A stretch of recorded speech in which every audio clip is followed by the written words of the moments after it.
The Thinking Tackle Podcast.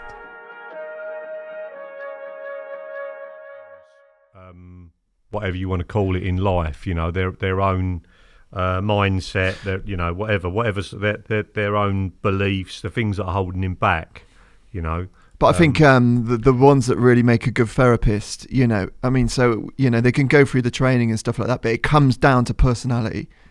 Right. The sort of energy that someone gives out as well. Yeah, and I think you've got to have a caring personality. You've got to have that in you, haven't you?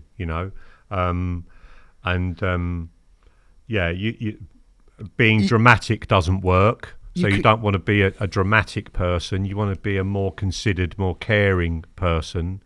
You don't need to be full of words and great explanations for everything either, do you? You just need to be able to listen to people. Listen to people, really, really absorb it, and come back with advice or whatever in the shortest number of words possible. I think really make your point as with the fewest number of words, so that the client does all the talking, and you just say. You get them to because a therapy session is a way to look at your life from the outside in, isn't it? To have an objective look at your life, which very, very few people ever do.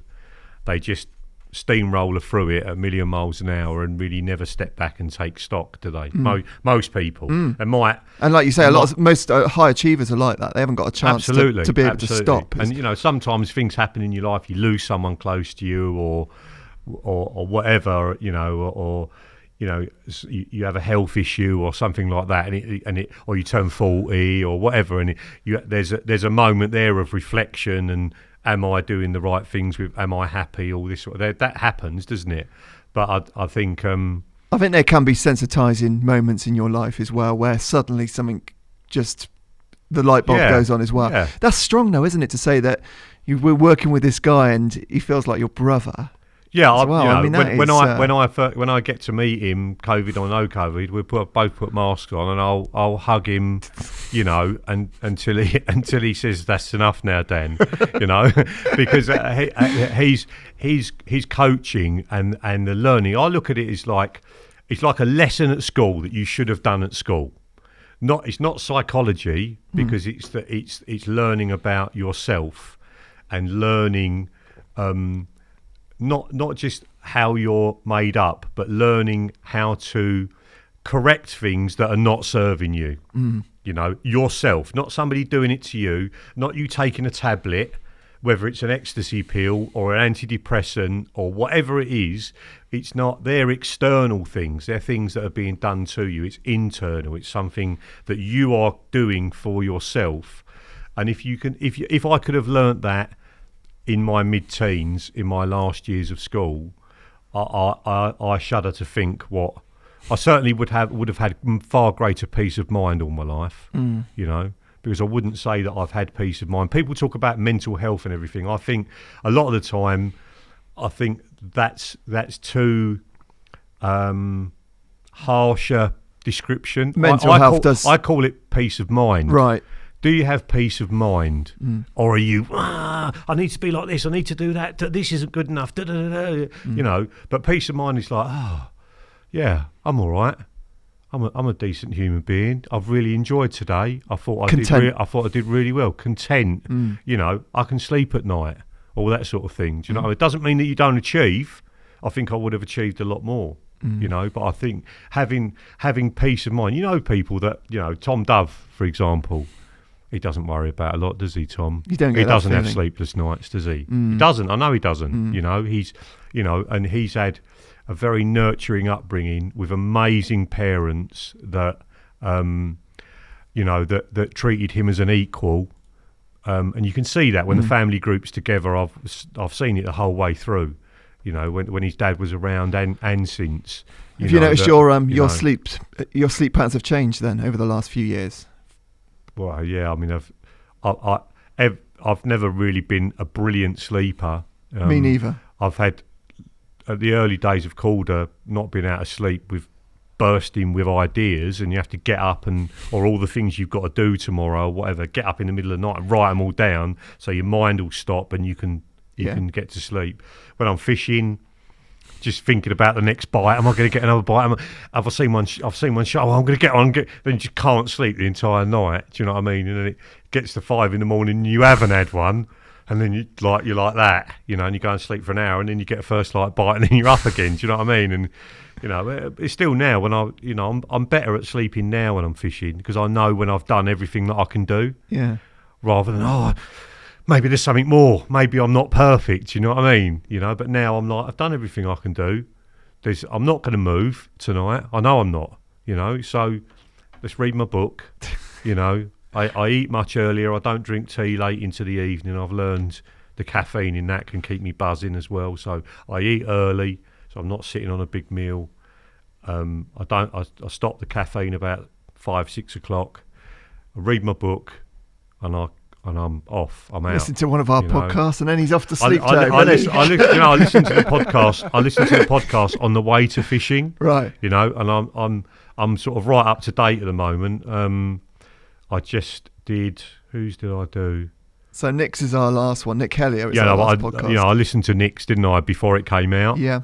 You don't always do that though, do you? No, not at all. No, I wait for him to come out, and I listen to him. But what was the one? What was the one before that then? I think it was David Seaman. Yeah, Dave Seaman. I listened to I really liked it. Yeah, different. It's more, well, that's what we wanted. I would have. The dressing room things and that, I mean, you must have loved it, Toad, didn't you? Mate, I was sitting there like, yes. We loved it. But I feel bad, so I asked him about Ronaldinho. That was my moment with my hero.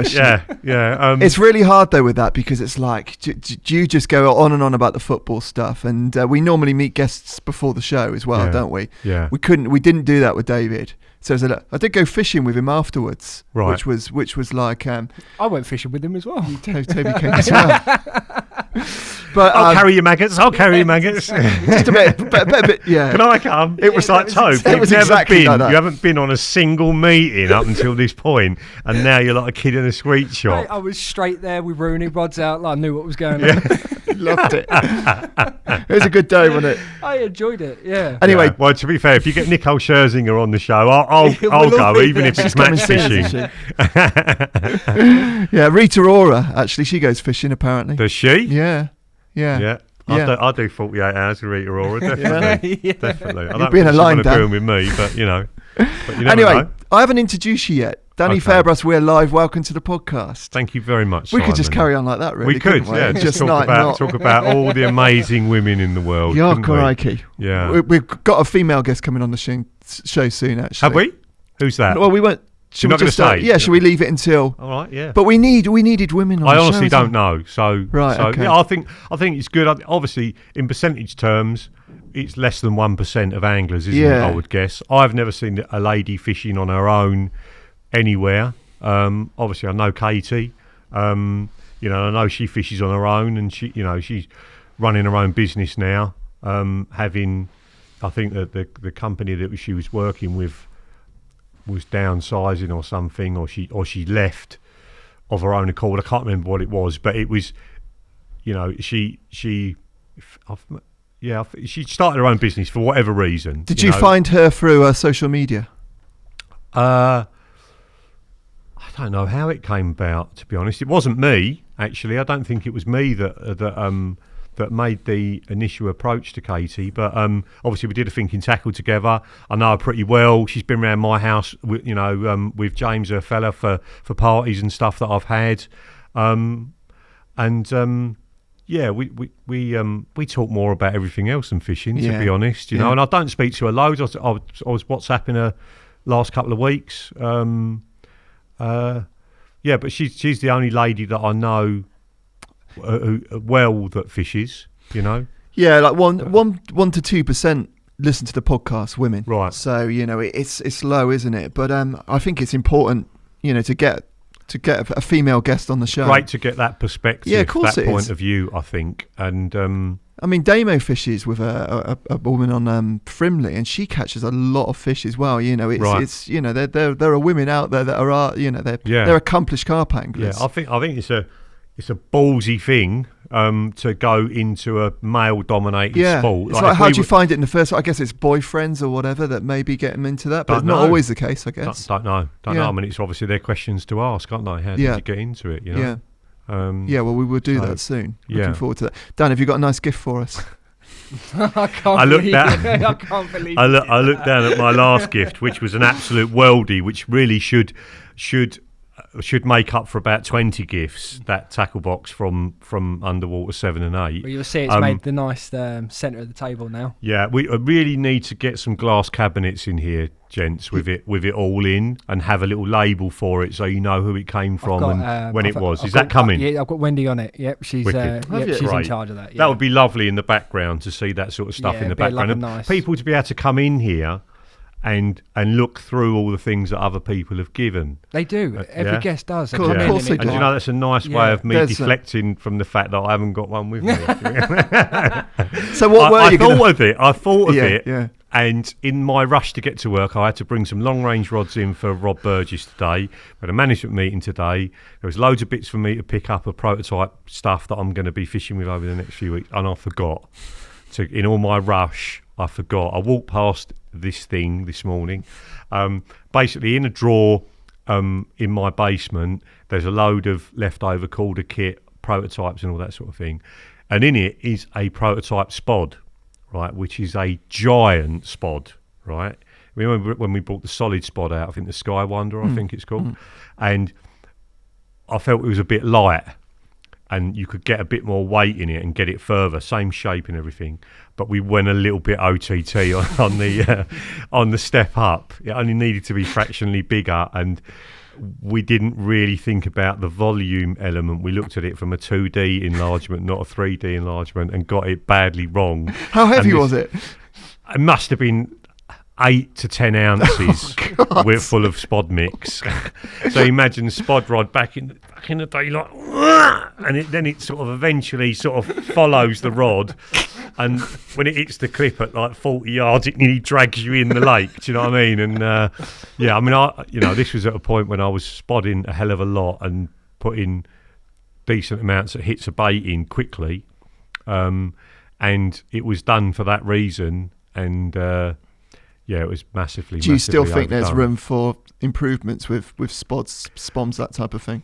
Mate, I could redesign the spom and make it go a lot further, open every single time. And we're about to reveal it now. Just be nicer to you. I could, mate. That's one of our other big mistakes, not doing what Fox did. All fair play to them for buying it off him. Would you have done that? If we could go back in time, and I thought about it now, but I wouldn't have thought about it until Fox did it. So fair play to them for having the thought initially. I certainly wouldn't have made the other version of it the way they made theirs, but they've all got their advantages and disadvantages. But just taking the basic spom, what I know about weight distribution and mouldings and all that sort of thing, I could make that thing go a lot further and open every single time. So more about distance than offloading the bait. Offloading the bait is opening every time, and when you put it out and it goes out smack on perfect 120, and then the thing doesn't open, and if you have to wind it back in, and it's making all the best cast, huge isn't it? fizz behind it, behind it all the way, and you wind, and you know that everyone in the lake's looking at you like noddy, It is annoying. It's a fantastic product. All credit to Mr. Spom for coming up with it. It is a fantastic product. I use it all the time in my fishing. Do you think it's one of the best products in the last 10 years? I think it is. I think it. I can't think of anything else. It's been out longer than 10 years, mate, now. Yeah. I think. Yeah. But, I all credit to them. I think it's absolutely brilliant. I use it all the time. I reserve the spodding for when I'm putting out much smaller amounts of bait, or I'm doing it really quietly. Like one of our solid spods, I've used that quite a bit this year. Once you've had a bite, putting that out, it could just like on the surface like that. And when you wind it in, it makes, if you care, you can wind it in under the surface for the first 20 yards. So it's making no splash at all. It's ag, but when you're only putting 3 out, it doesn't matter, does it? You know, them 3 have gone out with like no disturbance compared to that clack, clack, clack of the spom going out. It's like nothing.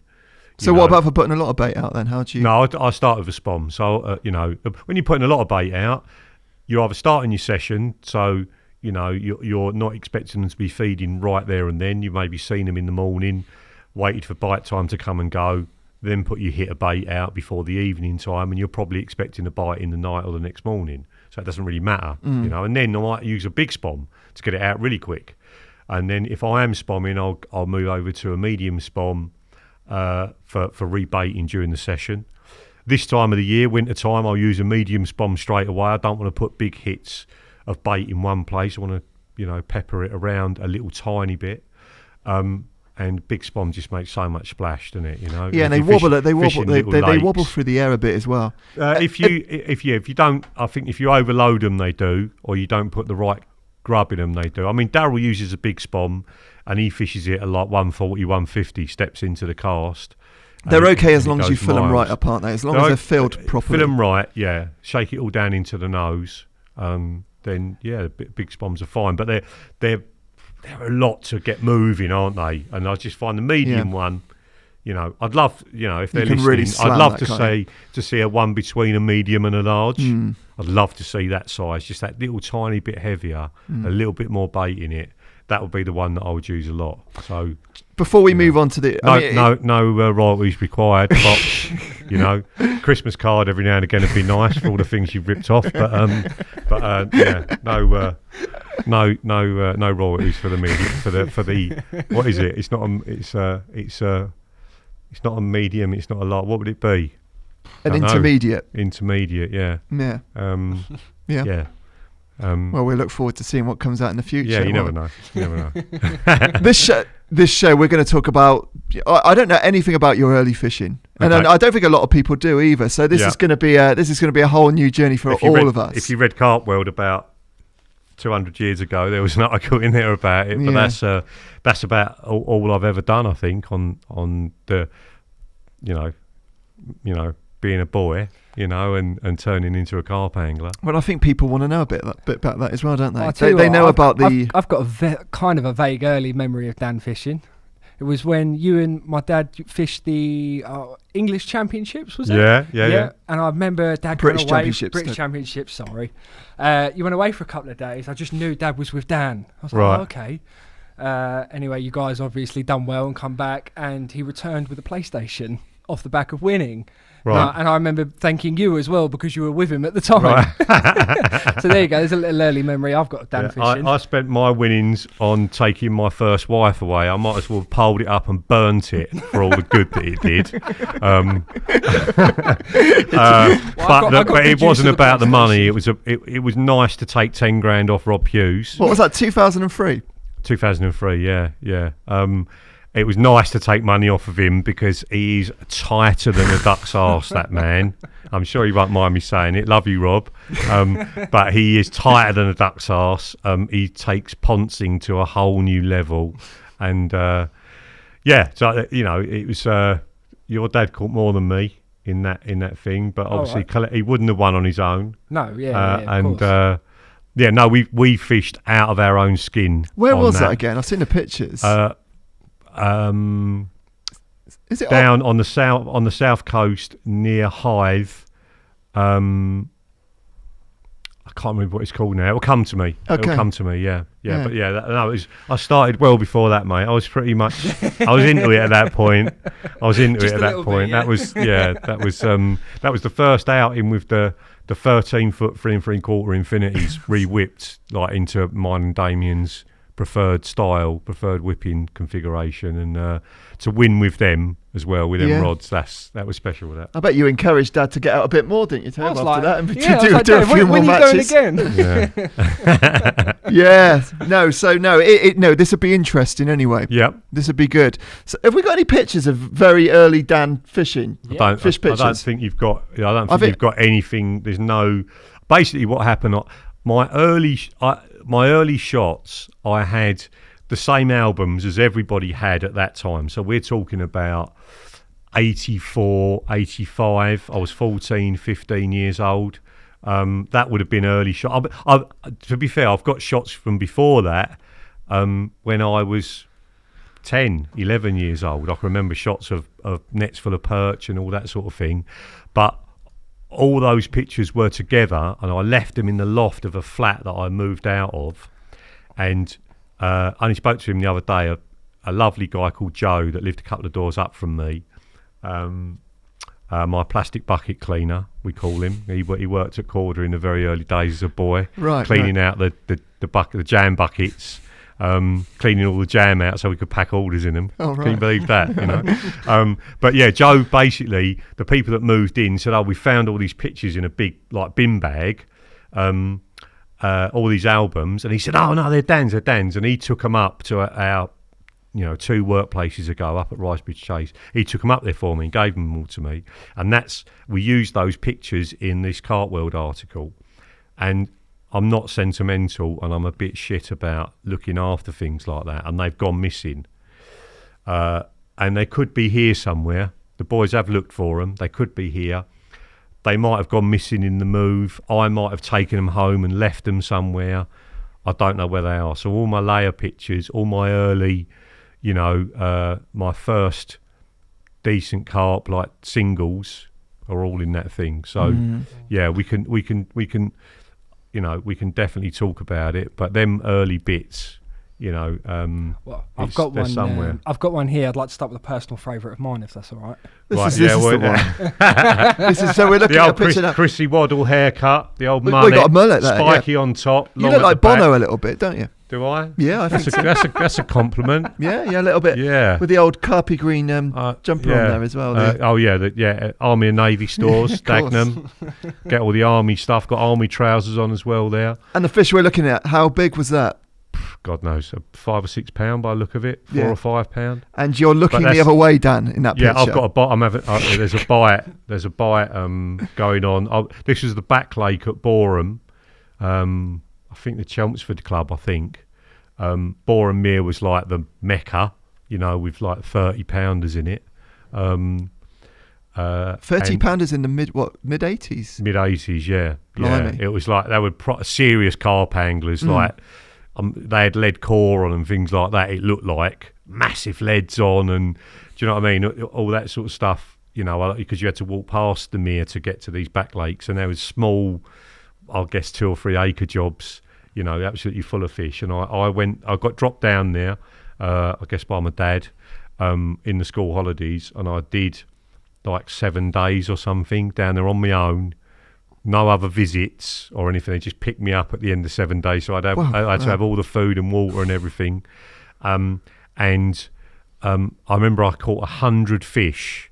I was gunning for 100. I think I caught 101 or something like that. And they're all like that. You can see, he's been caught a million times before. Did you have bite alarms and stuff then? Or was I had bite alarms then. Right. Yeah. Well, I think we should backtrack a bit after this and talk about before, float fishing and all that kind of business. But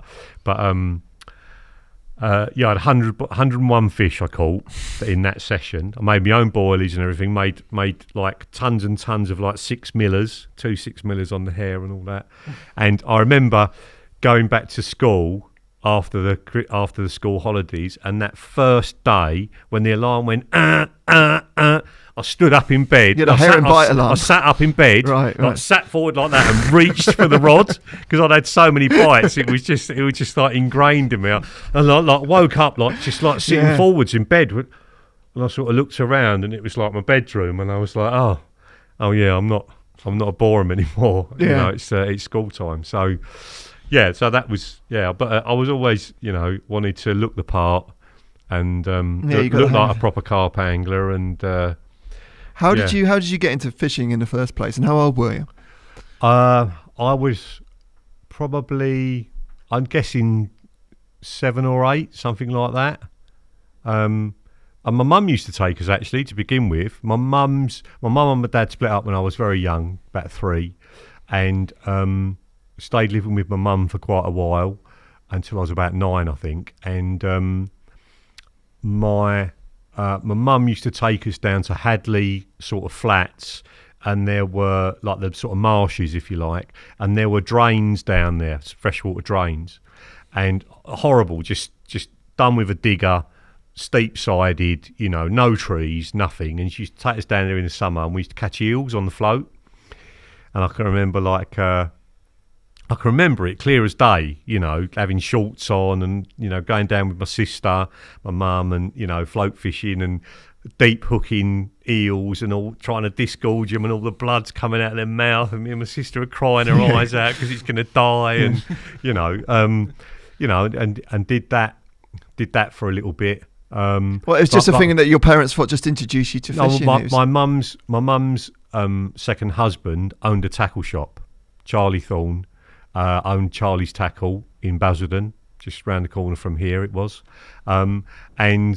He basically, her knowing him, I suppose, got me into it, got bought a float rod. I think it was called a Shakespeare Strike. I remember the handle was about 4 foot long, with the ferrules on it that you put the great big thick fiberglass thing. Yeah. About 1 million eyes on it, that's where we started. And then my Uncle Charlie, as we called him, my mum's boyfriend at the time, but obviously became her second husband. He then started to take me. There was a place called the Moat, I think, in Wickford. Don't even know if it's still there. House in the middle of a moat round the edges, not very wide, full of weed. And he used to go crucian and tench fishing there. Obviously, owning the tackle shop, he had all the kit, didn't he? I mean, I look at his kit and just like wonder of all this stuff that I had. And I had my little Shakespeare Strike rod, and he'd take me, and I'd be catching rudd off the top, little float. And, I remember my favourite float was a Drennan Stillwater Blue. You have you heard of them? Yeah. That was my favourite float. And they used to do packs of floats back in the day called dippers. Do you remember them? No. Pack of dippers, and they were all different size sort of wagglers, plastic wagglers, and that took different shotting. And you got like 7 or 8 or 10 or something in a packet. Do you know what I mean? And then you had a tackle box full of floats, like as you was the man. Do you know what I mean? If you had a load of dippers, and a Stillwater Blue was like reserved if you was going to go like for crucians. You only put that on then, And I'd be catching these rudd.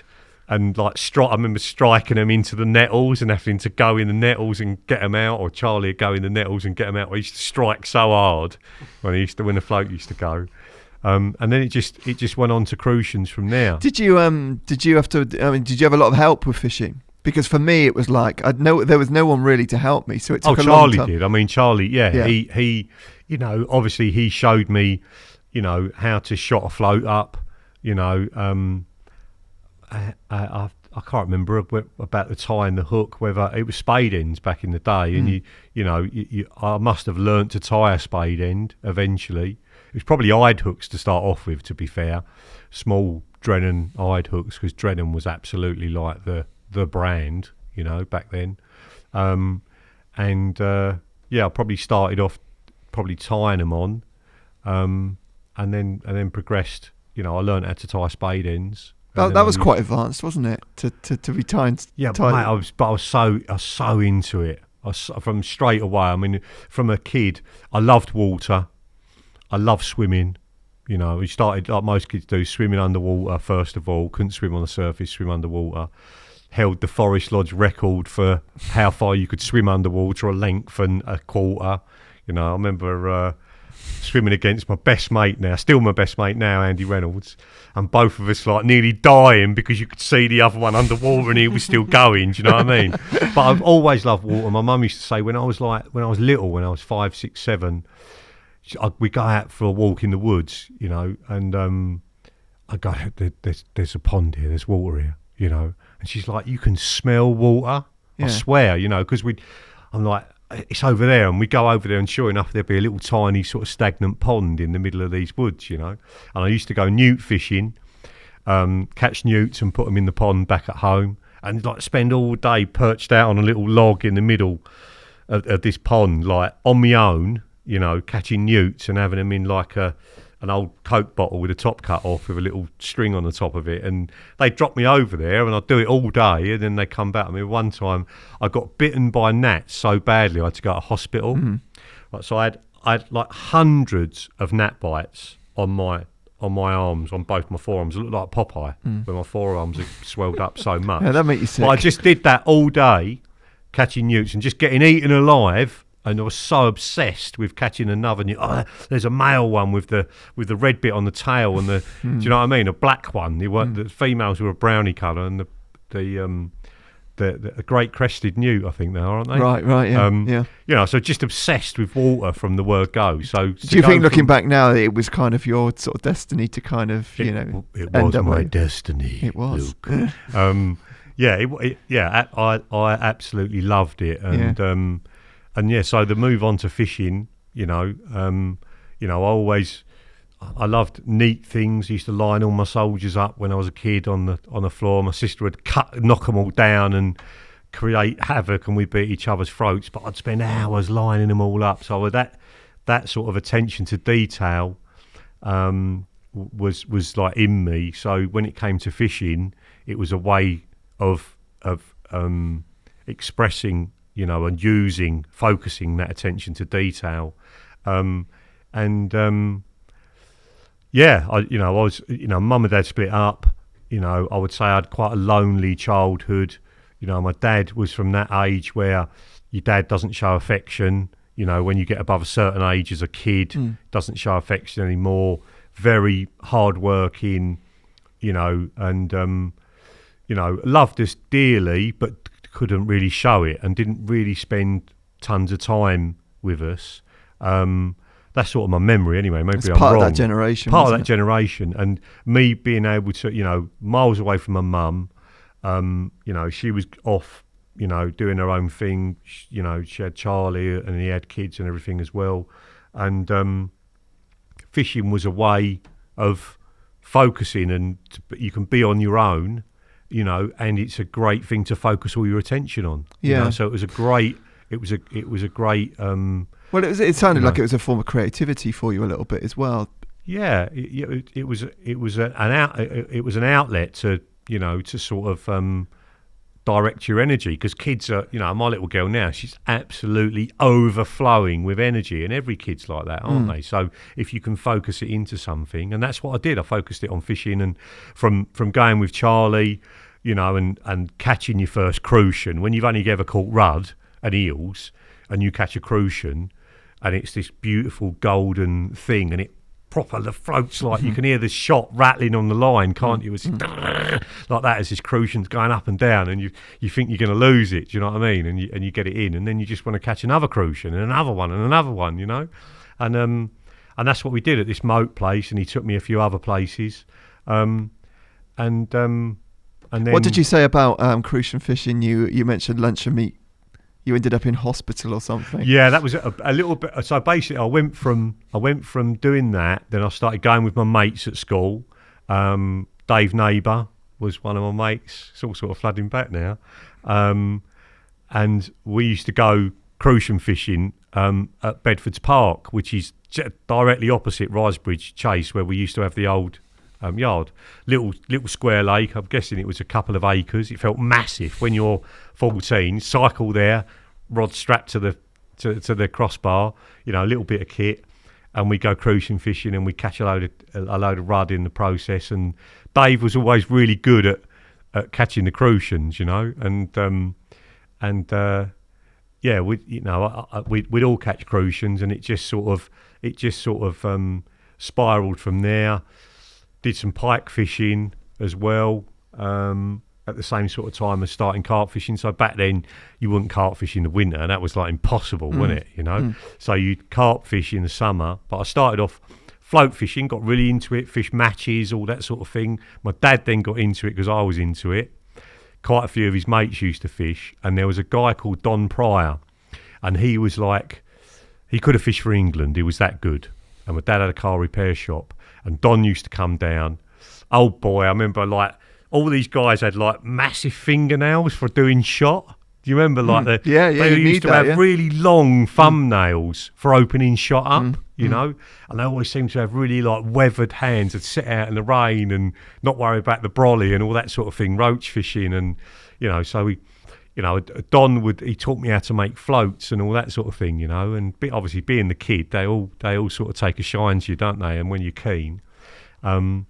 What about your level of obsessiveness compared to everybody else? Did you notice then that you were taking it a little bit further than most people? I don't know if I was. As kids, we were all so into it, but I think that loneliness, and not really being any. I was good at cricket. I was in the cricket team at school, but I wasn't any good at football, and. Played a little bit of rugby, but I wasn't mad keen on supporting, or, you know, my dad supported Nottingham Forest. He loved Brian Clough, so I supported Nottingham Forest, you know, and yeah, we played a bit of football over the park and all that sort of thing, but every opportunity to go, I can remember like sitting there waiting at the front door, waiting for one of my mates' dads to turn up with him so we could go off and fish Rochford Reservoir or whatever, you know. Just absolutely, it just flicked all my switches, you know, and different friends were into it at different times, but I just got such a buzz out of it. Were all your school friends pretty much fishermen? No, not really. I mean, obviously you because you spend so much time with them, you become more friendly with ones that you fish with because you know you're out there together doing it. And we had a little group of friends that all fished together. But no, basically I went from fishing with my Uncle Charlie, and then bit on Bedford's Park, and then my dad got into it, and then we both joined the Elm Park Club, Elm Park and Hornchurch, and you had to go to all the meetings. Do you know what I mean? It was just like mind-numbing, you know. So-and-so has put forward the motion of we need to you know, put in some extra swims at the end of this leg, and all those say aye, and you know all that, and you know. Did you enjoy that? No, but we had to go. You had to do. In your first year of being a member, you had to go to all these meetings, otherwise you wouldn't get to join again. And they had a lake called Moors Lane, and it was a little tiny, very similar to this moat in that it was full of that sort of is it called hornwort, that weed? Yeah, that's horrible stuff. Yeah, it was full of that, and there was only a couple of spots to fish from, that we had loads of crucians in it. So, you know, it was my dad dropping me over there or me cycling over there to fish for crucians, you know, because obviously Wickford from Romford as a kid was miles away. Do you know what I mean? But going from Collier Row, where I lived, to, you know, just this side of Brentwood to go fishing I think it was about 6 or 7 miles, because I used to cycle it all the time, and it was up and down hill through how sort of skirt through Harold Hill, Bedford's Park, Harold Hill, Noak Hill, you know, and it was all hills all the way there. So cycling, it was just like killed you know. But you didn't think anything of it back then, did you? We used to live on bikes. I can remember coming back from the summer holidays and looking at my thighs when we were doing PE. My thighs were like massive. I was like, oh yeah, you know, like it made you much better at rugby. Do you know what I mean? Having bigger thighs, and that was all through the cycling. But yeah, I started to cycle all summer holidays. I would fish every single day that I was allowed to. I would fish every single day, and we started off on this little lake on Moors Lane, and then the Elm Park Club dug a lake around it, and the little tiny lake, established lake, was clear, weedy, you know, very enclosed. You know, it's probably less than an acre, I reckon. You know, back then it felt massive. You know, and they dug this other one round it. It was probably 2 acres. Do you know what I mean? And that was like because it had just been dug out of clay. It was muddy, as you like, and they filled it full of carp and some tench and all that. And you're float fishing on the little one, and the other one's like 10 yards away, if that. So if you've got a ledger rod, we're chucking that out on 3-line luncheon meat, and it'd it'd go, wouldn't it? And it'd be bucking around in whatever rod rest that you had to just one rod rest. You pick it up and you catch a £1 common that was basically silver. Do you know what I mean? Because it's just been put in there, the poor little thing. Yeah. It was muddy water. There's no coloration to them like that. Why luncheon meat as well? Why were you using luncheon meat so much? I don't know. It's just the bait for carp. Yeah, it was just you worked that out. Luncheon meat was just the bait for carp, and it was. I had no comprehensions of boilies or anything like that back then, and you get a bit because it was so soft. You cut it into cubes, take it out of the tin, cut it into strips, cut that into cubes, push the hook through it, sort of thread the hook through it and push it through so it was coming out the other side. Get a little bit of grass, put it behind the hook so it didn't pull back into it, so you could actually cast it without it coming off, and yeah, that's sort of how it started, and. Then I got into that. They opened that lake, so we caught loads of fish out of it before it was open, and then they opened it and put swims on it and opened it. And then I was float fishing with a rod out for carp, a ledger out for carp, and you'd catch more and more of these sort of 2-3 pounders, I guess, that sort of size. Catch little ones on the float, catch little tench on the float, all that. So the float would keep your attention. Terrible attention span when I was a kid. Terrible amount of times when I started carp fishing that I walked off and come back and both rods had gone because I've got no buzzers. Do you know what I mean? They're both in weed beds like that because I've been off. Just terrible attention span. Yeah. So, but anyway, float fish. My first carbon float rod. I can't remember who made it. It was blue. It was blue with a like a what's it called? Like a Duplon handle. I had an Abu 501 close-faced reel, which I loved. Absolutely loved. I'd love to get hold of one of them. I wish I'd kept some of this stuff. I really wish I had, but because I'm not a sentimental guy, I just haven't. There's very little that I've got. Nothing from back then. Like I say, all them photos just disappeared, and I haven't got a clue where they are. I basically, had this, what felt like really light rod after having all glass rods that felt super heavy. I remember I had a metal float rod at one point, actually made of metal. So when it bent, it stayed bent. You had to bend it back straight again. Do you know what I mean? It's just I got given it by one of my dad's mates, but they used to have metal rods. The whole rod was metal. Never seen one of those. Yeah. I've gone over to this carbon rod. I'm the boy now. I've got a 501 and a carbon rod. Do you know what I mean? I don't think it was a Shakespeare. I think it was something else. But so I'm float fishing with this. Visor on, with the white toweling bit and the green peak, visor on, standing out in the water, finger over the spool like that, ready to strike. Do you know what I mean? Like up to my knees in mud. Could have sat in the swim, but no, I had to be forwards and down and like looking and just like on it. Every single twitch of the float. And I'd run out of luncheon meat or something, and I think probably on the ledger rod, probably using corn on the float rod, catching these little carp. Run out of luncheon meat, and I'd cycled to the lake that day, and I had another tin with me, and I'd opened it up, the key, you open it up all the way, and it hadn't fully opened, and I grabbed hold of it and pulled it. Imagine. Yes. Mate, I've still got the scar now on my finger now. Have you? Yeah. I pulled it like that, and claret just went out, right? And I'm on my own, no parent there or anything else, and I've gone down to somebody down there and said I've really cut my finger really, really badly, and I could see the bone in there. Do you know what I mean? And the bloke's like, who can I ring? And I don't know how I did it, but my auntie Barb worked in A&E, she was a receptionist in Old Church Hospital or one of those. Is it Old Church that used to be there?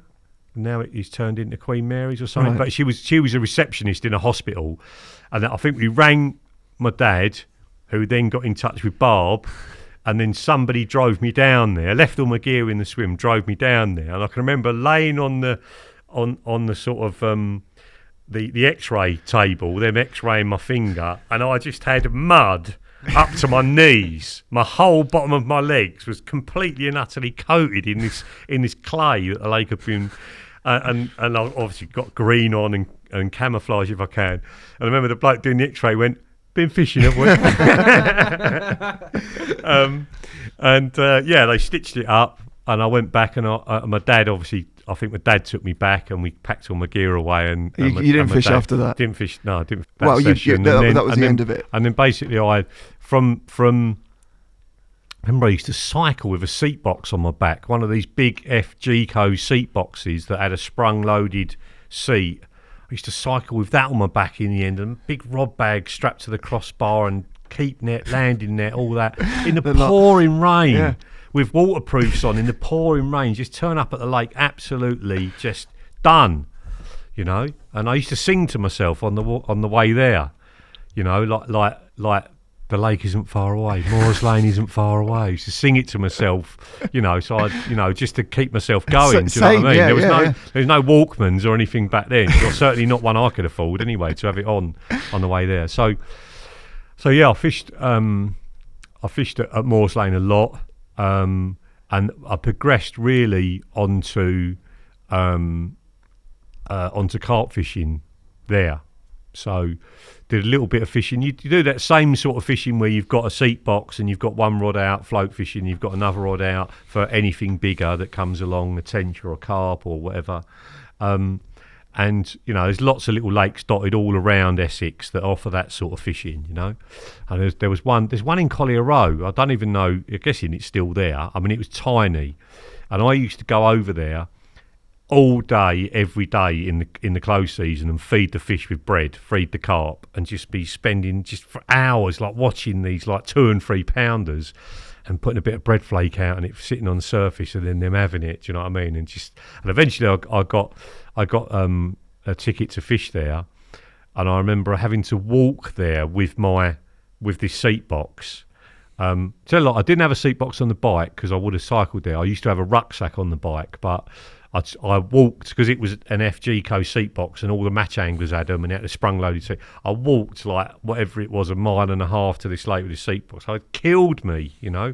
And that's when I started with 2 Sundridge ledger rods on buzz bars, probably the early Gardner buzz bars, 2-rod buzz bars, no buzzers, just two front rests, and 2 matching rods, matching Mitchell 300 reels or something on them, and I was carp fishing. Do you know what I mean? I was probably whatever I was, 14-ish, something like that. And yeah, that's when I sort of started doing my first carp fishing, and then going back onto Moores Lane, I started carp fishing with the same setup, and then eventually I think I got carp rods. Again, cheap ones, glass ones probably. How did you get tackled? Did you have to work for it, or? Yeah, well, you get it for Christmas presents, don't you? You know, I had a paper round. I had 2 paper rounds actually, and all that money would go on fishing gear. Absolutely everything. I didn't spend money on anything else as far as I can remember. Just saving up for kit. And yeah, it was all, you know, it was Mitchell 300s, 300A to start off with, like glass carp rods, and which are obviously super thick and super heavy, and you know the Fuji eyes with the yellow inners, you know, probably like 20mm butt rings. Do you know what I mean? That was very specialised then, wasn't it? Did you have to go out of your way to kind of find that? Well, the shops at the time, Penge Angling in Rayleigh, just down the road from here. Penge Angling was an absolute mecca. Dave Potter, I think his name was. It's Palmer, is it? Yeah. He moved. I apologise if that's not his right name, but Potter or Plummer or yeah. But I used to go in there, and then we started. Eventually, I started serving him through Korda, and he said to me at the time, he went, "I nearly run you over when you was about 5." And I was like, "What?" He said, "Yeah, I used to deliver milk to Chalkwell Avenue, where Fernley Drive, where you used to live." He said, and you were running around out in the road, and you legged it across the road right in front of my milk float, and I nearly ran you over when I was 5. But yeah, I used to go. That was the mecca, and then you had specialist tackle in Romford as well. I don't know how far back that went, but that was that was like a local one. And the other thing, going down to my mum's, Charlie had stopped his shop because the Eastgate Centre got built round it, a big shopping centre in Basildon, and the rent went up ridiculous, and you couldn't park anymore, and it was inside, and you couldn't see it from the road, and his business just went down and down and down. So he ended up packing it in. And then I started getting. Actually, I got a lot of my kit at the tackle shop in Lee High Road, and I apologise for it. Cliff was the bloke that ran it. We dealt with them for ages. It might still be there, right? But that was a shop like Charlie used to go into when he stopped his shop, and that was a shop that I used to go into and get my bits. And I probably bought more stuff from him. It might have been called Essex Angling. I can't remember, but I bought more stuff from him, I think, than anybody else. Did you deliberately become a carp angler? Yeah, I wanted. Yeah, definitely. I went from float fishing. I did all the rivers as well. That's the other thing I haven't said. I did all the river fishing. So my old man, when he got into it, he loved rivers. So we used to fish the Chelmer all the time. Trotting down. You lay on for the bream, and you trot down for the roach, and it was hempen caster, and stick floats. My man was super, super handy. He could make anything. And he started making floats, tight as you like as well, so he wouldn't pay the money for the floats in the shop. So he said, I'll just make them. And he used to make these amazing stick floats that had a wooden bottom and a balsa top. So he joined the two woods together, sand it all down, because he was a sprayer, and he used to obviously rub down cars and respray damage and get it absolutely perfect. He was a master at it.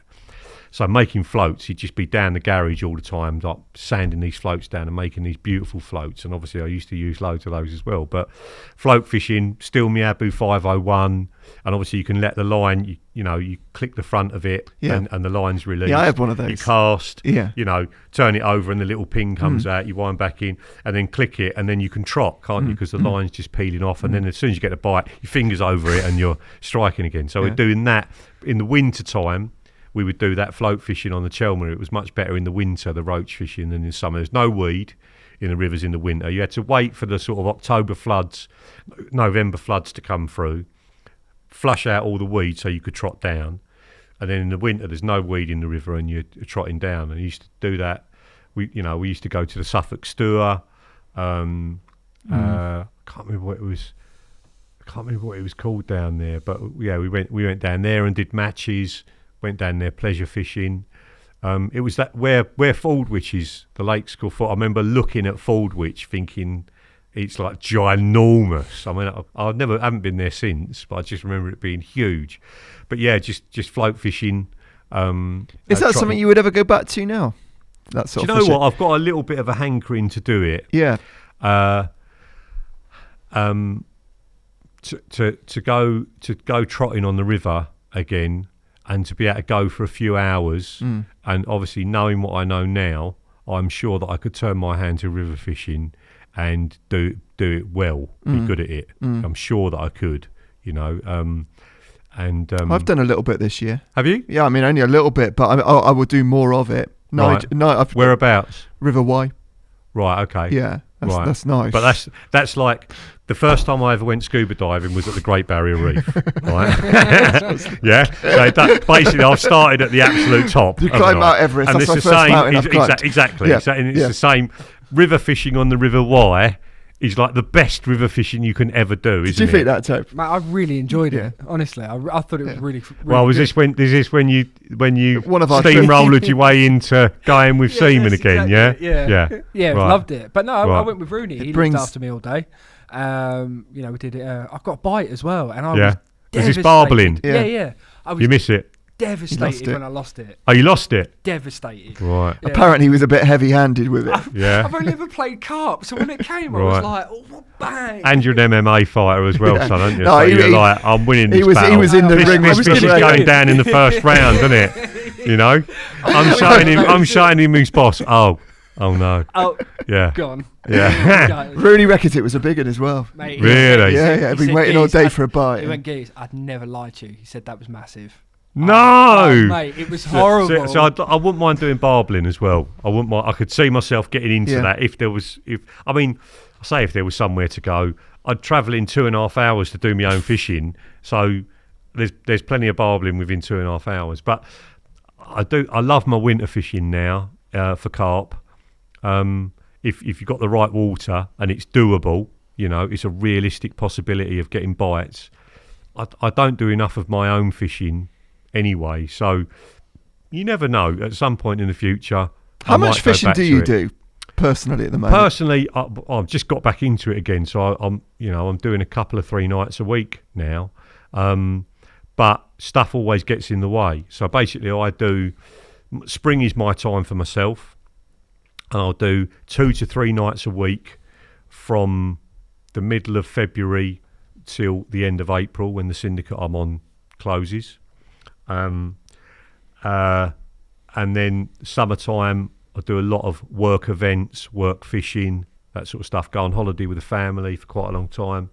And then when I get back, there'll be a bit more work fishing, August, September, that sort of time.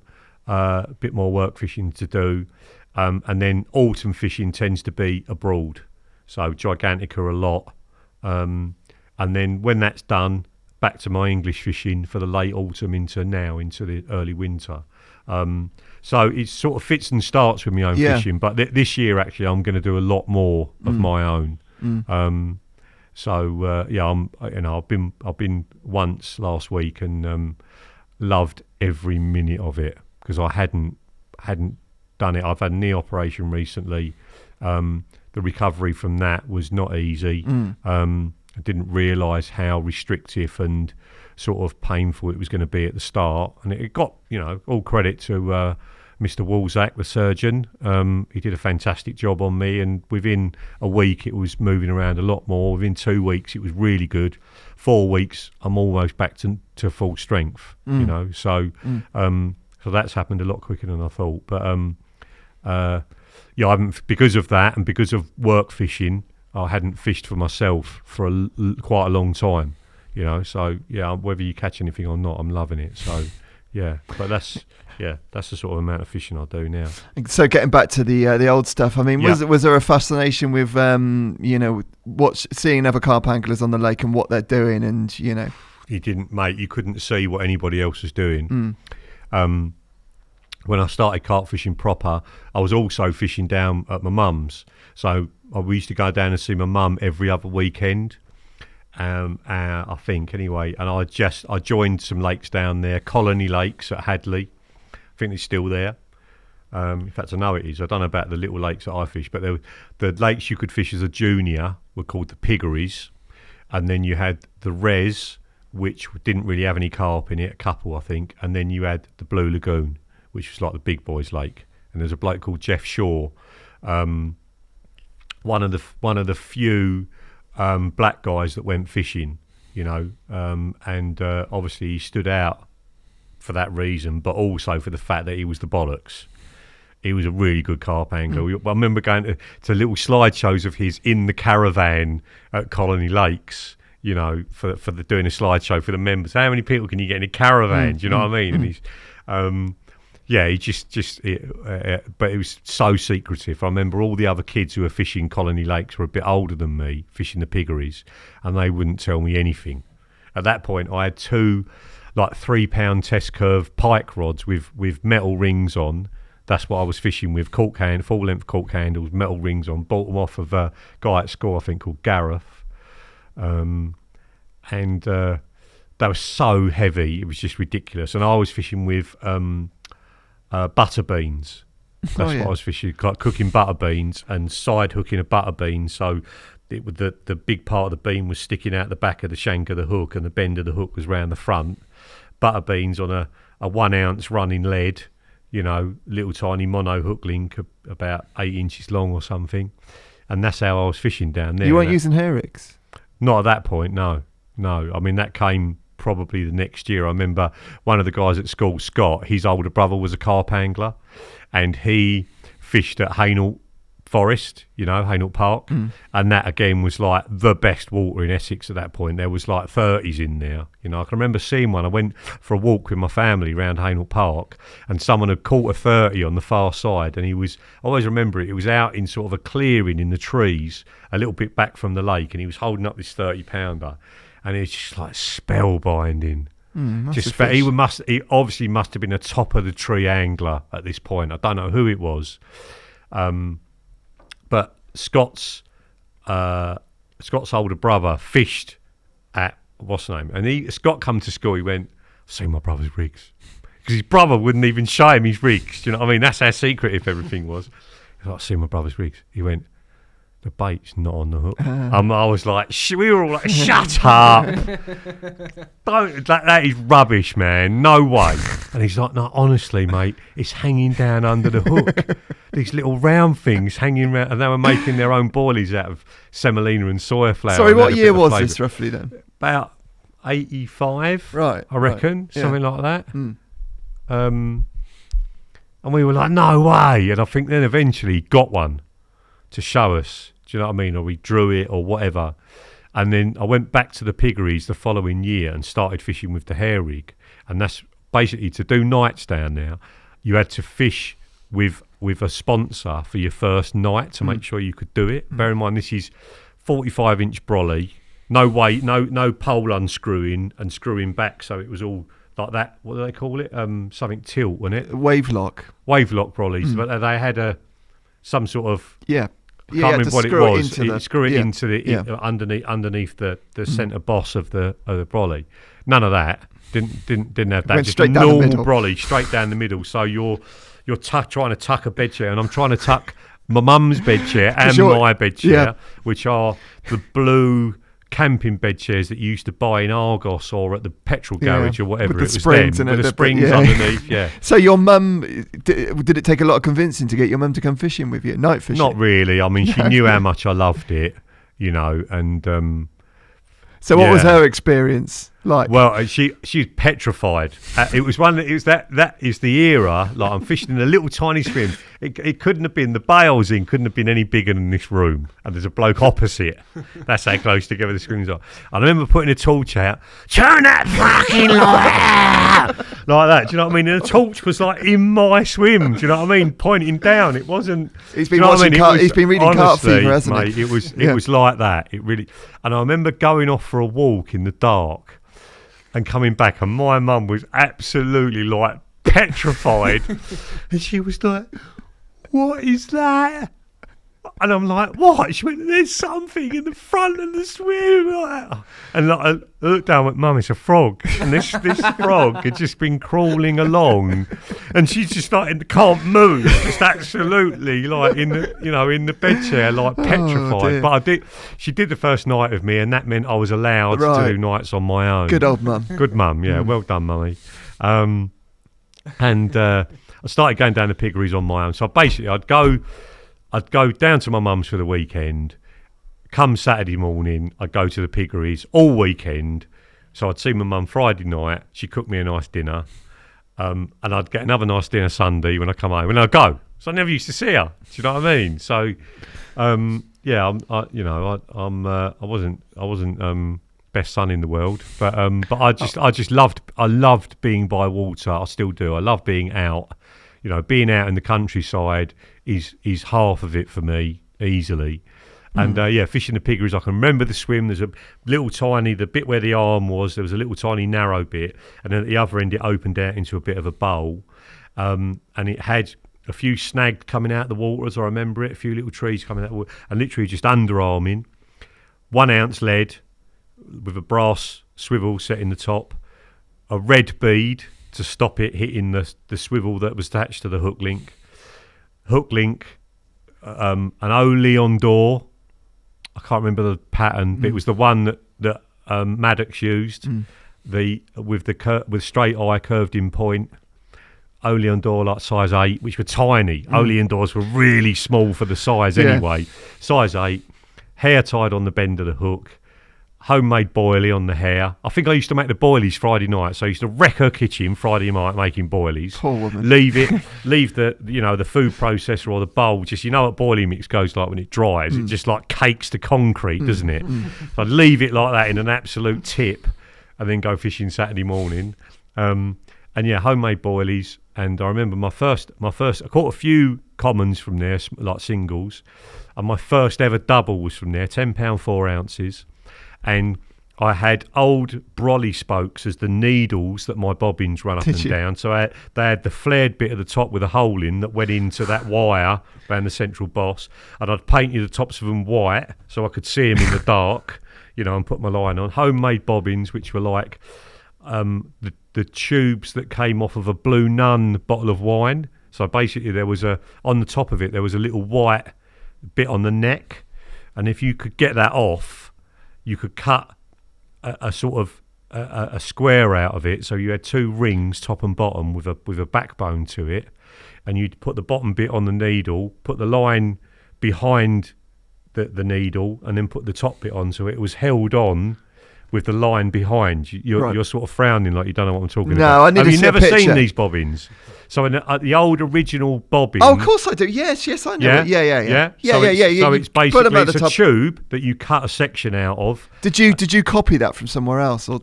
Yeah, they were in Carp World, and it wasn't Carp Fisher, and that sort of thing. There was a little bits of stuff out there, or it was in Course Fisherman or whatever. Carp World might have been out by then. And you seeing these things and making my own bobbins. And like getting them off because you're 15, you don't drink, so getting them off of a Blue Nun bottle was like rocking all shit. Do you know what I mean? Trying to get hold of these super light, super thin, white pieces of plastic tube. Like, where'd you get that from as a kid? Do you know what I mean? But getting old, I remember my best mate Andy had these things, and I had to have them because he had them. They were just the best, And I can remember Mitchell 300s. Fishing for churners, so anti-reverse off. The anti-reverse was really quite stiff. Fishing for churners, which is the reel handle spinning round and round and round and round. We all used to do it, didn't we? Yeah. The bobbin, I think it was in front, sort of halfway between the reel and the front rest. No buzzers, doing nights with no buzzers, right? And going to sleep. So you got this, you sort of bed chairs in sort of inside the pole that's doing the thing. You've sort of slotted the bed chair at the back of the thing. Half of it's hanging out the front.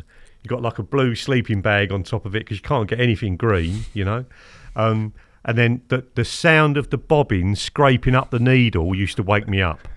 That is it's a good job you're a light sleeper. That is how light a sleeper and how into it I was. I remember I had like green boilies or something. That was the other thing.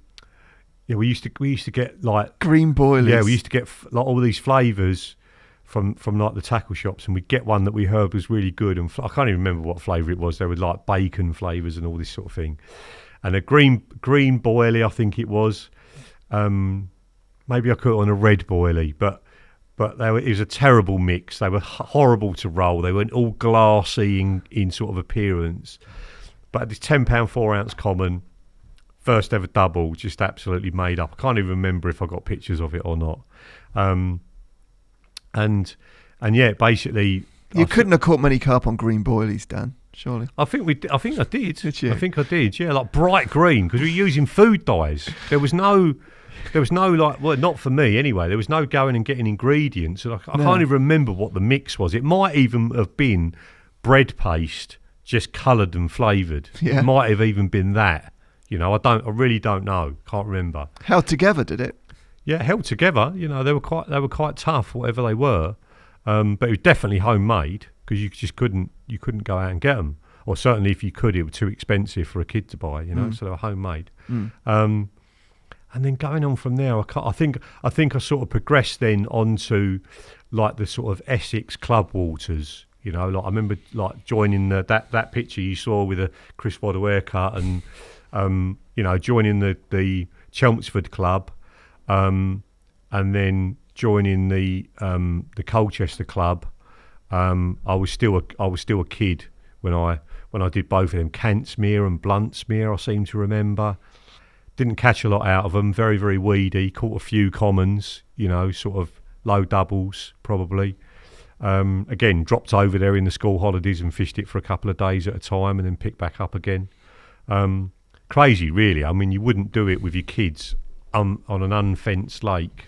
Now, you wouldn't drop a lad of 15 and let him fish on his own, would you? Do you know what I mean? For 48 hours. I mean, I did it for a week, at Boreham, I think actually what was happening, my mum was dropping food down to me every couple of days. I couldn't have gone for a week and survived on food for a week. So I think that was what was happening. Food was getting dropped into me every couple of days. There was like, almost like this sort of connection with civilization for every couple of days, and then that'd last you, and then because I think they were coming back obviously and checking that I was all right, But you didn't get bored or lonely out there? No way, mate. No, I love my own company. When you've grown up quite a lonely kid and sort of had to fend for yourself, you get used to it, don't you? It's just how your life is. Did your childhood feel lonely? Yeah, definitely, because because of the parents' situation. Mum and Dad splitting up. Like I say, my dad worked like an absolute Trojan, and I've got a lot to thank him for. My work ethic has come from him, and not because he taught me it, because I actually saw it, I experienced it, and it just was ingrained in me. You worked hard, you saved up and bought things. You didn't get loans, you didn't get credit, all that sort of thing, and it just worked. Were you good at forming relationships with other people? Not with girls, stuff. Definitely not. No. I always used to say I was skinny, spotty, and had braces. So my contact with the opposite sex was I had no chance. Do you know what I mean? And I certainly wasn't a looker. Do you know what I mean? I'm not a looker now, but I've definitely improved with age. Do you know what I mean? And I used to get bullied for being ugly when I was a little kid. When I was at school, like kids, in my art class, drawing cartoons of me and passing it round and all that sort of thing. And like I say, my dad, loved us dearly, but probably didn't know how to show it. As we got older, it wasn't a dumb thing, was it, for men to show their children affection, And he showed it in other ways, taking me fishing and all that sort of thing, He was a good dad, wasn't it? I mean, making floats and he was making floats for himself. He loved making floats. He made tackle boxes and everything. I know he loved me to bits, because later in life, I learnt how to express my emotions with him through the training that I'd got doing personal development stuff, and he then really opened up to me, and he loved me to bits, and so does my mum. My mum fortunately still around, and so did my mum, but it was just a different time, and she had another man's family to look after as well, they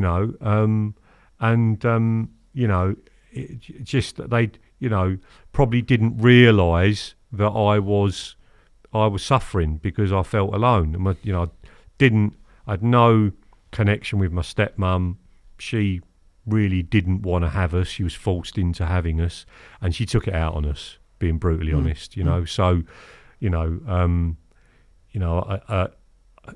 just used to put us down and criticise us for.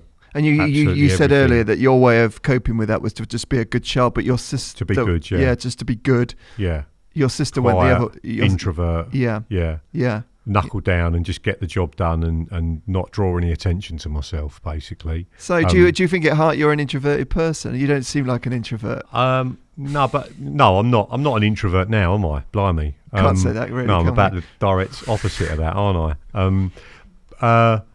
But no, I just made a conscious decision to keep my head down, to be good, to not draw any attention to myself. And obviously fishing was a great outlet, because you're doing it on your own, aren't you?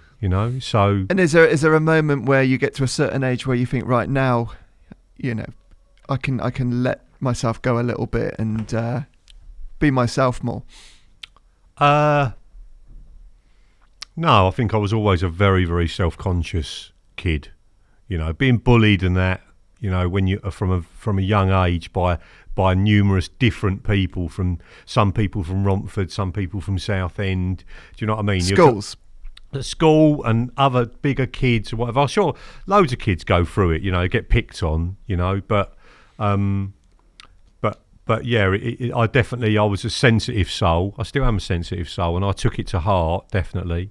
No, I wouldn't. I remember my best mate Andy Reynolds is a good-looking fucker, right? Was athletic, good at everything, right? I love him to bits, but I hate him at the same time because he's good at everything. You know, he really is. And you know, I left school at 16, and went fishing. He stayed on at school and went out with girls in the year above him, which is like the holy grail, That's isn't advanced, it? Yeah. If you're 17 and you're going out with 18-year-olds. And the best looking ones in the year above you, you're at the full zenith of your powers, aren't you?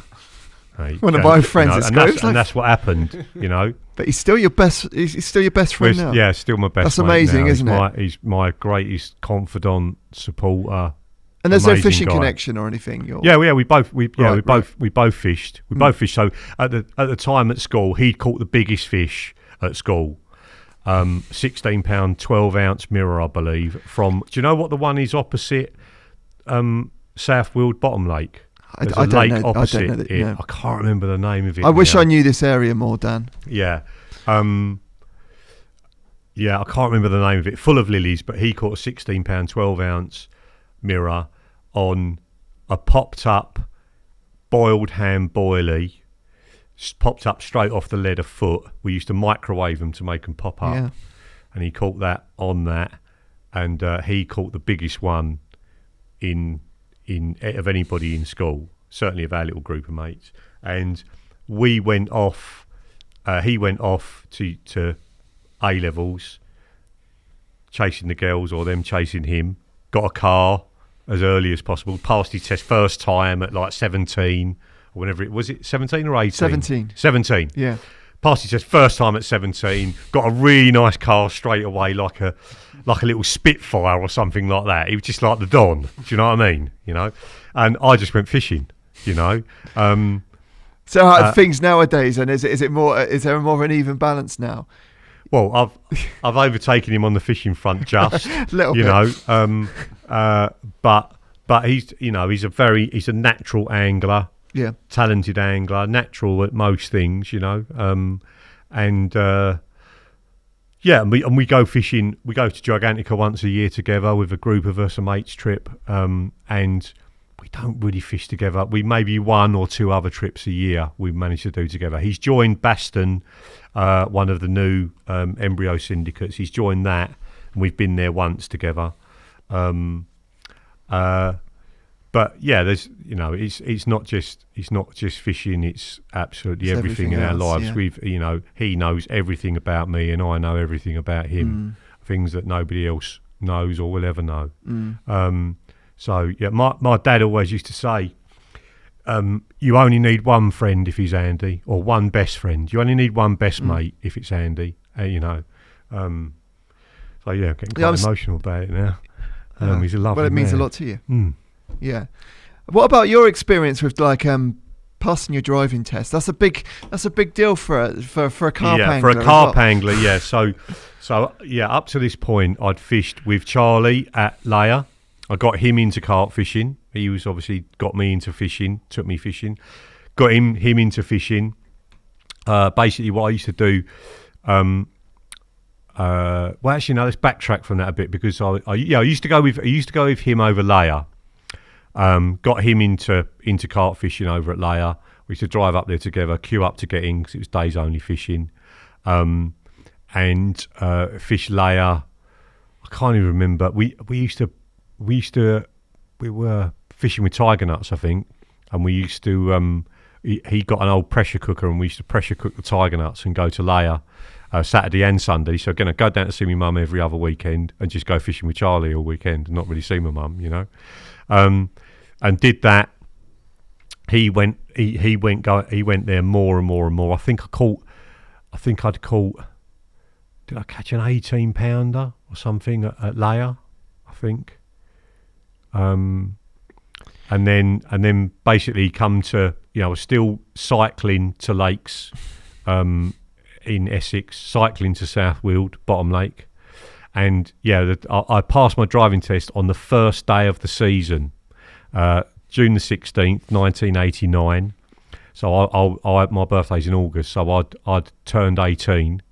I can remember. I can remember June the 16th. I was 18. Yeah. 1989. I would have been 18. Right. 19 that August. So it was my third attempt at passing. Was it? And I had the same guy on that test who had failed me the test before. And it's him. Dread. And basically, I went fishing. It was first day of the season. I was not going to miss the first day of the season. So I cycled to South Weald, started fishing the first day of the season. The driving instructor turned up at South Weald. Was in a good mood. So I left my bike in the swim and my gear in the swim, back when you could. Got in the car. We drove to Hornchurch Test Centre. I took my test. I passed my test. Hurrah. And then he took me back to South Weald, and I had to cycle home because I didn't have a car yet. Do you know what I mean? Because I'd only just passed my test. Yeah. So, and like South Weald back then, that was the time of £1 Dacron. Do you remember that time? Mm. So Gardner did Dacron, and it was out in £6, £8, £10. Yeah. But the £1 broke at about £4, and we were using Nash out-pointed hooks. Do you remember them? The black Nash black hooks, out-points. Tied onto the eye with a Palomar knot, hair coming off the shank with a bit of tubing, making my own boilies proper at this point. Hutchinson apricot was one of my favourites, orange, I don't know what base mix it was, like more of a protein base mix. I think I was making my own. I was knocking up the ingredients, so casein, calcium caseinate, lactalbumin, wheat gluten was a binder, wasn't it? All that sort of stuff. That's sort of the ingredients I can remember started off with. So it was a very high proteiny sort of HMV sort of bait. That was what everybody was preaching at the time. Expensive as well. Yeah. But I was buying all the different ingredients. I'm trying to think. I was buying them off of.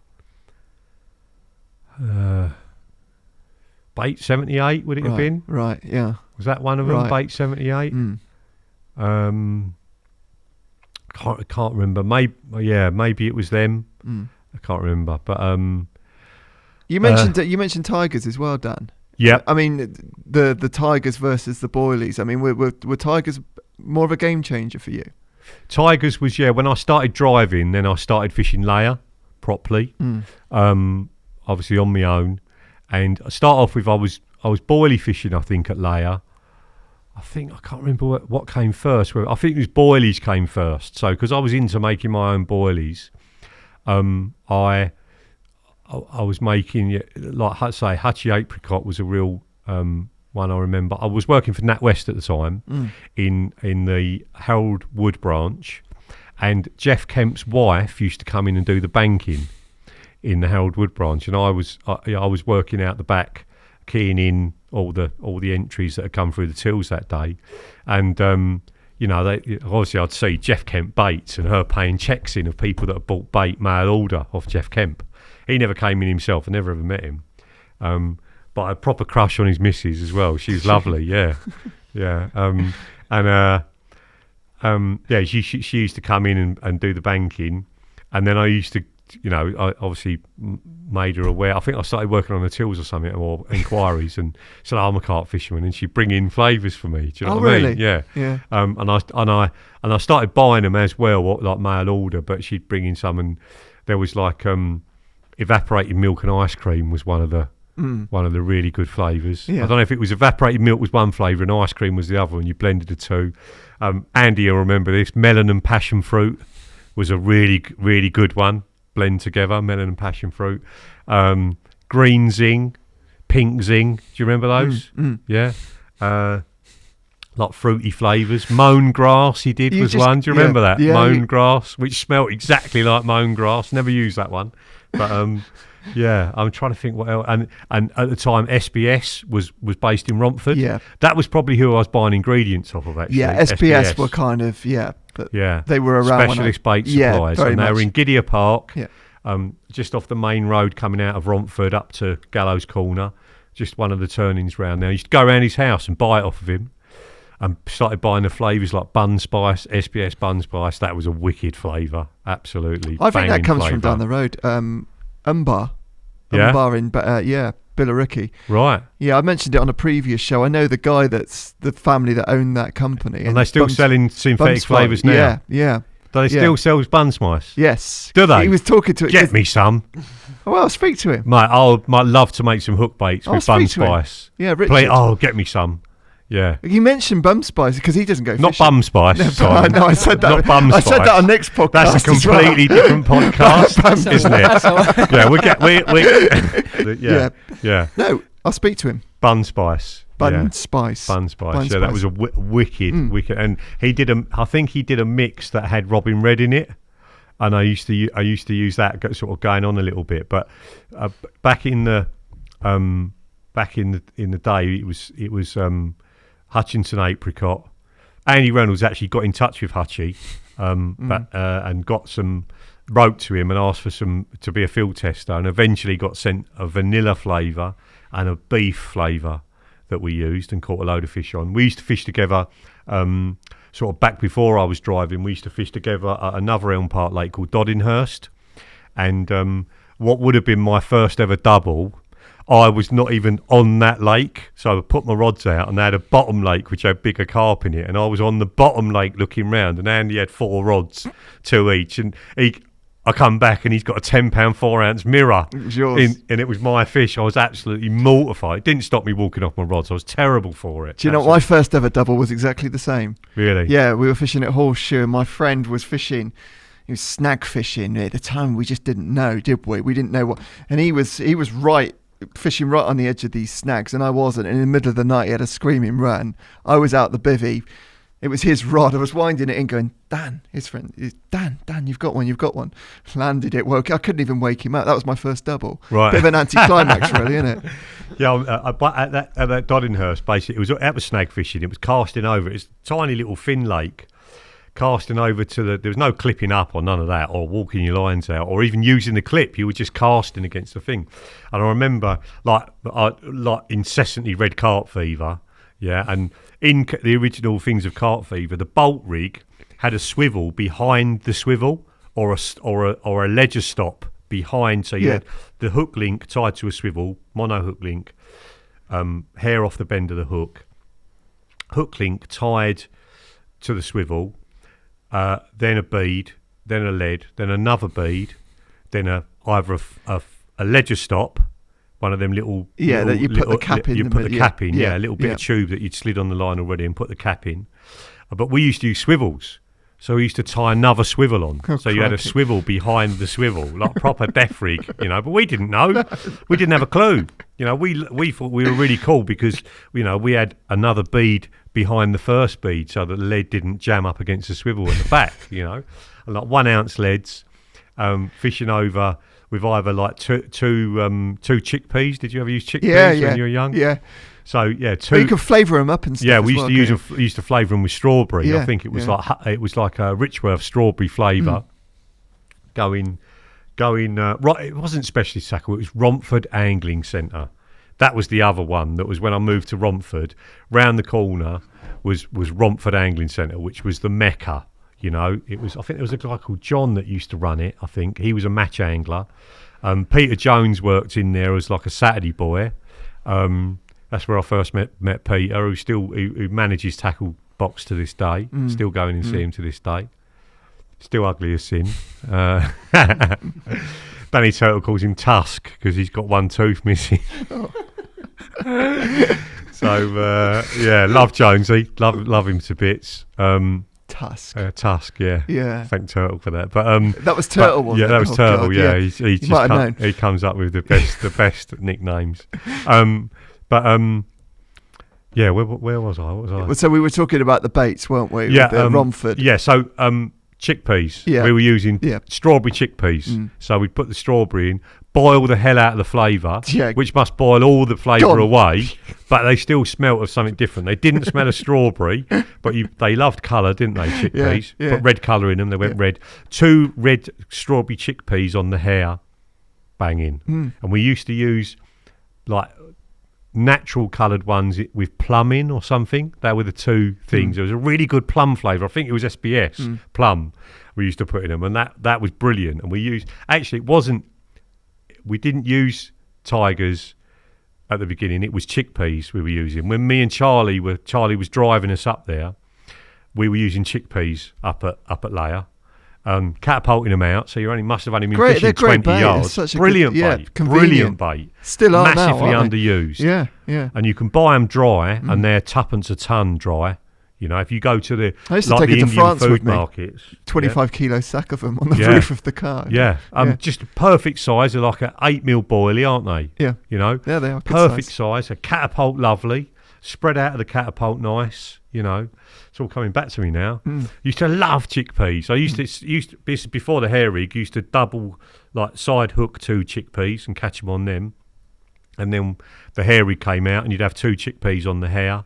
Caught loads on them, loads. But that's what we were fishing at Doddy, as we called it, and I'd come back, and obviously, my first double, Andy had landed. So neither of us really had caught it.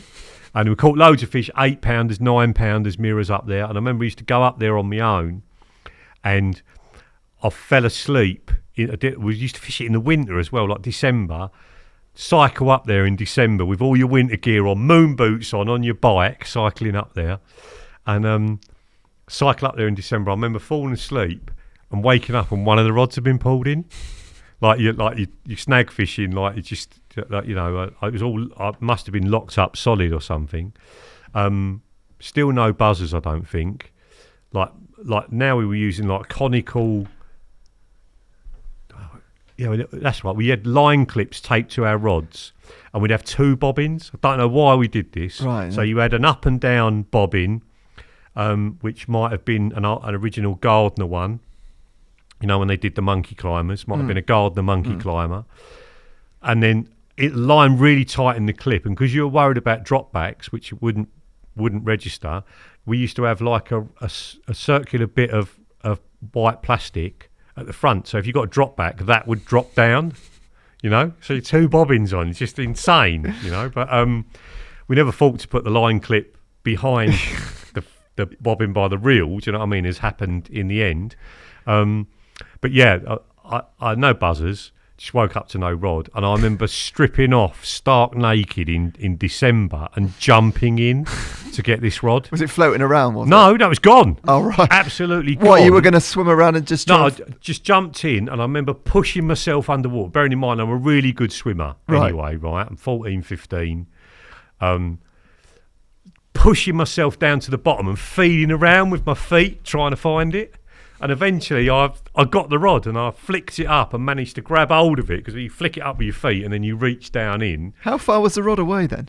It had only gone out, because you were snag fishing. It just gone into the trees and just stopped. There was nowhere else to go. Yeah. So it had only gone out probably a rod length, you know.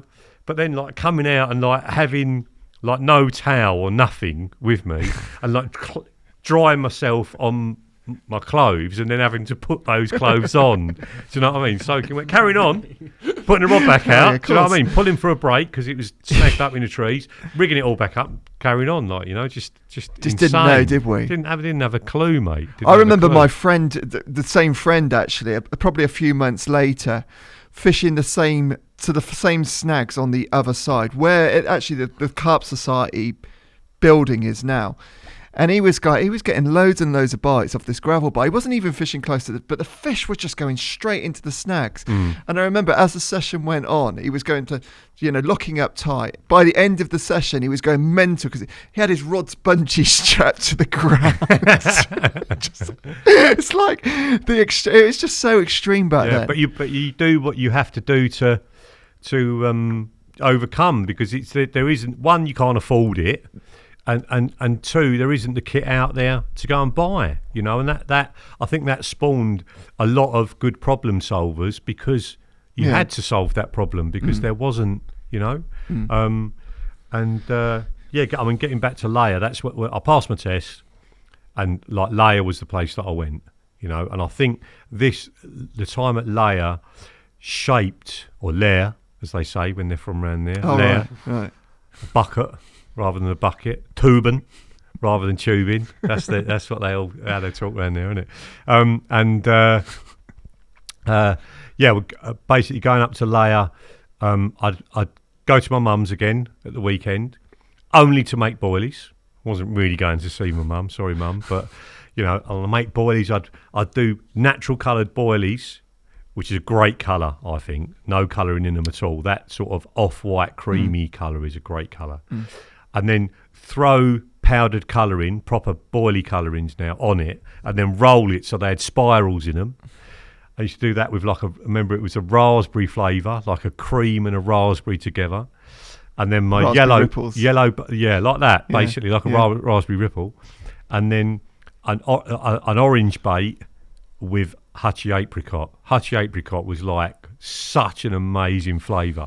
And I'd use her food processor, got my rolling tables and all that sort of thing.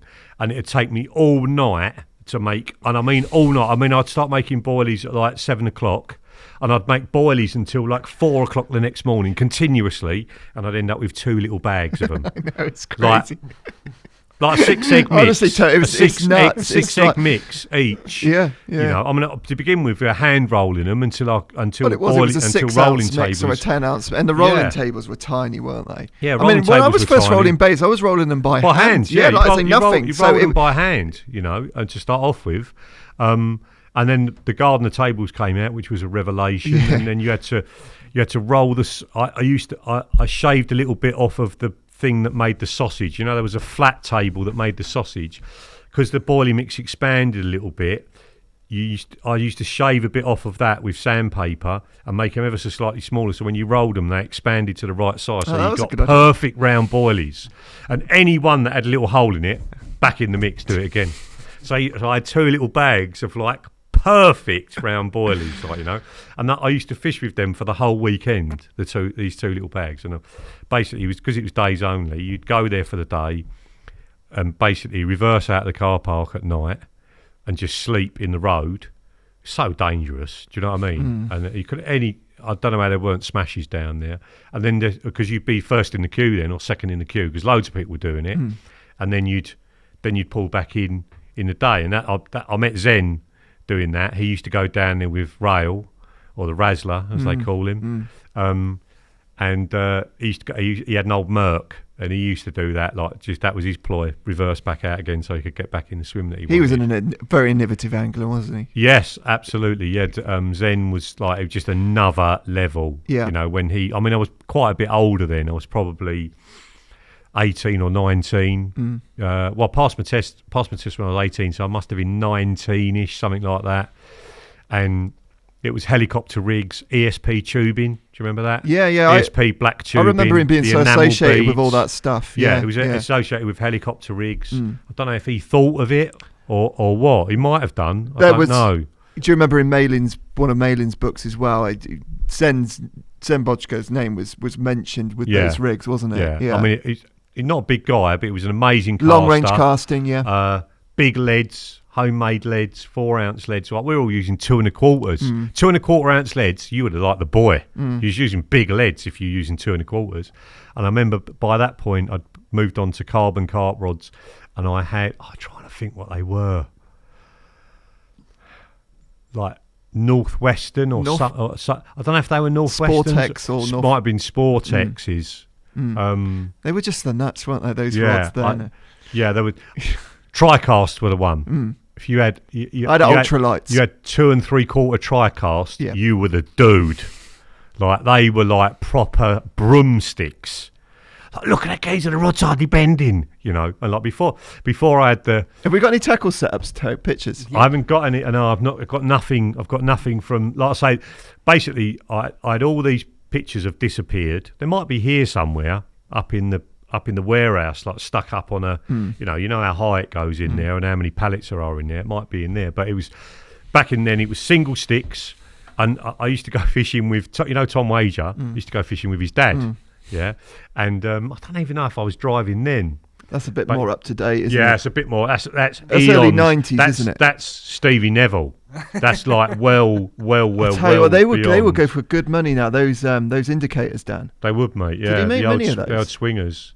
Yeah, he did. Yeah, but no, it was well before that. Basically, I met Tom's dad Eddie at Doddinghurst. So I'd driven Doddy, as we called it. I'd cycled there, and he turned up with his mate Marcus.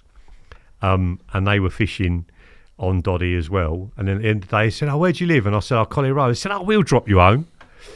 And he's such a fucker, Eddie. He'd never met me, right? I'm a kid, 15.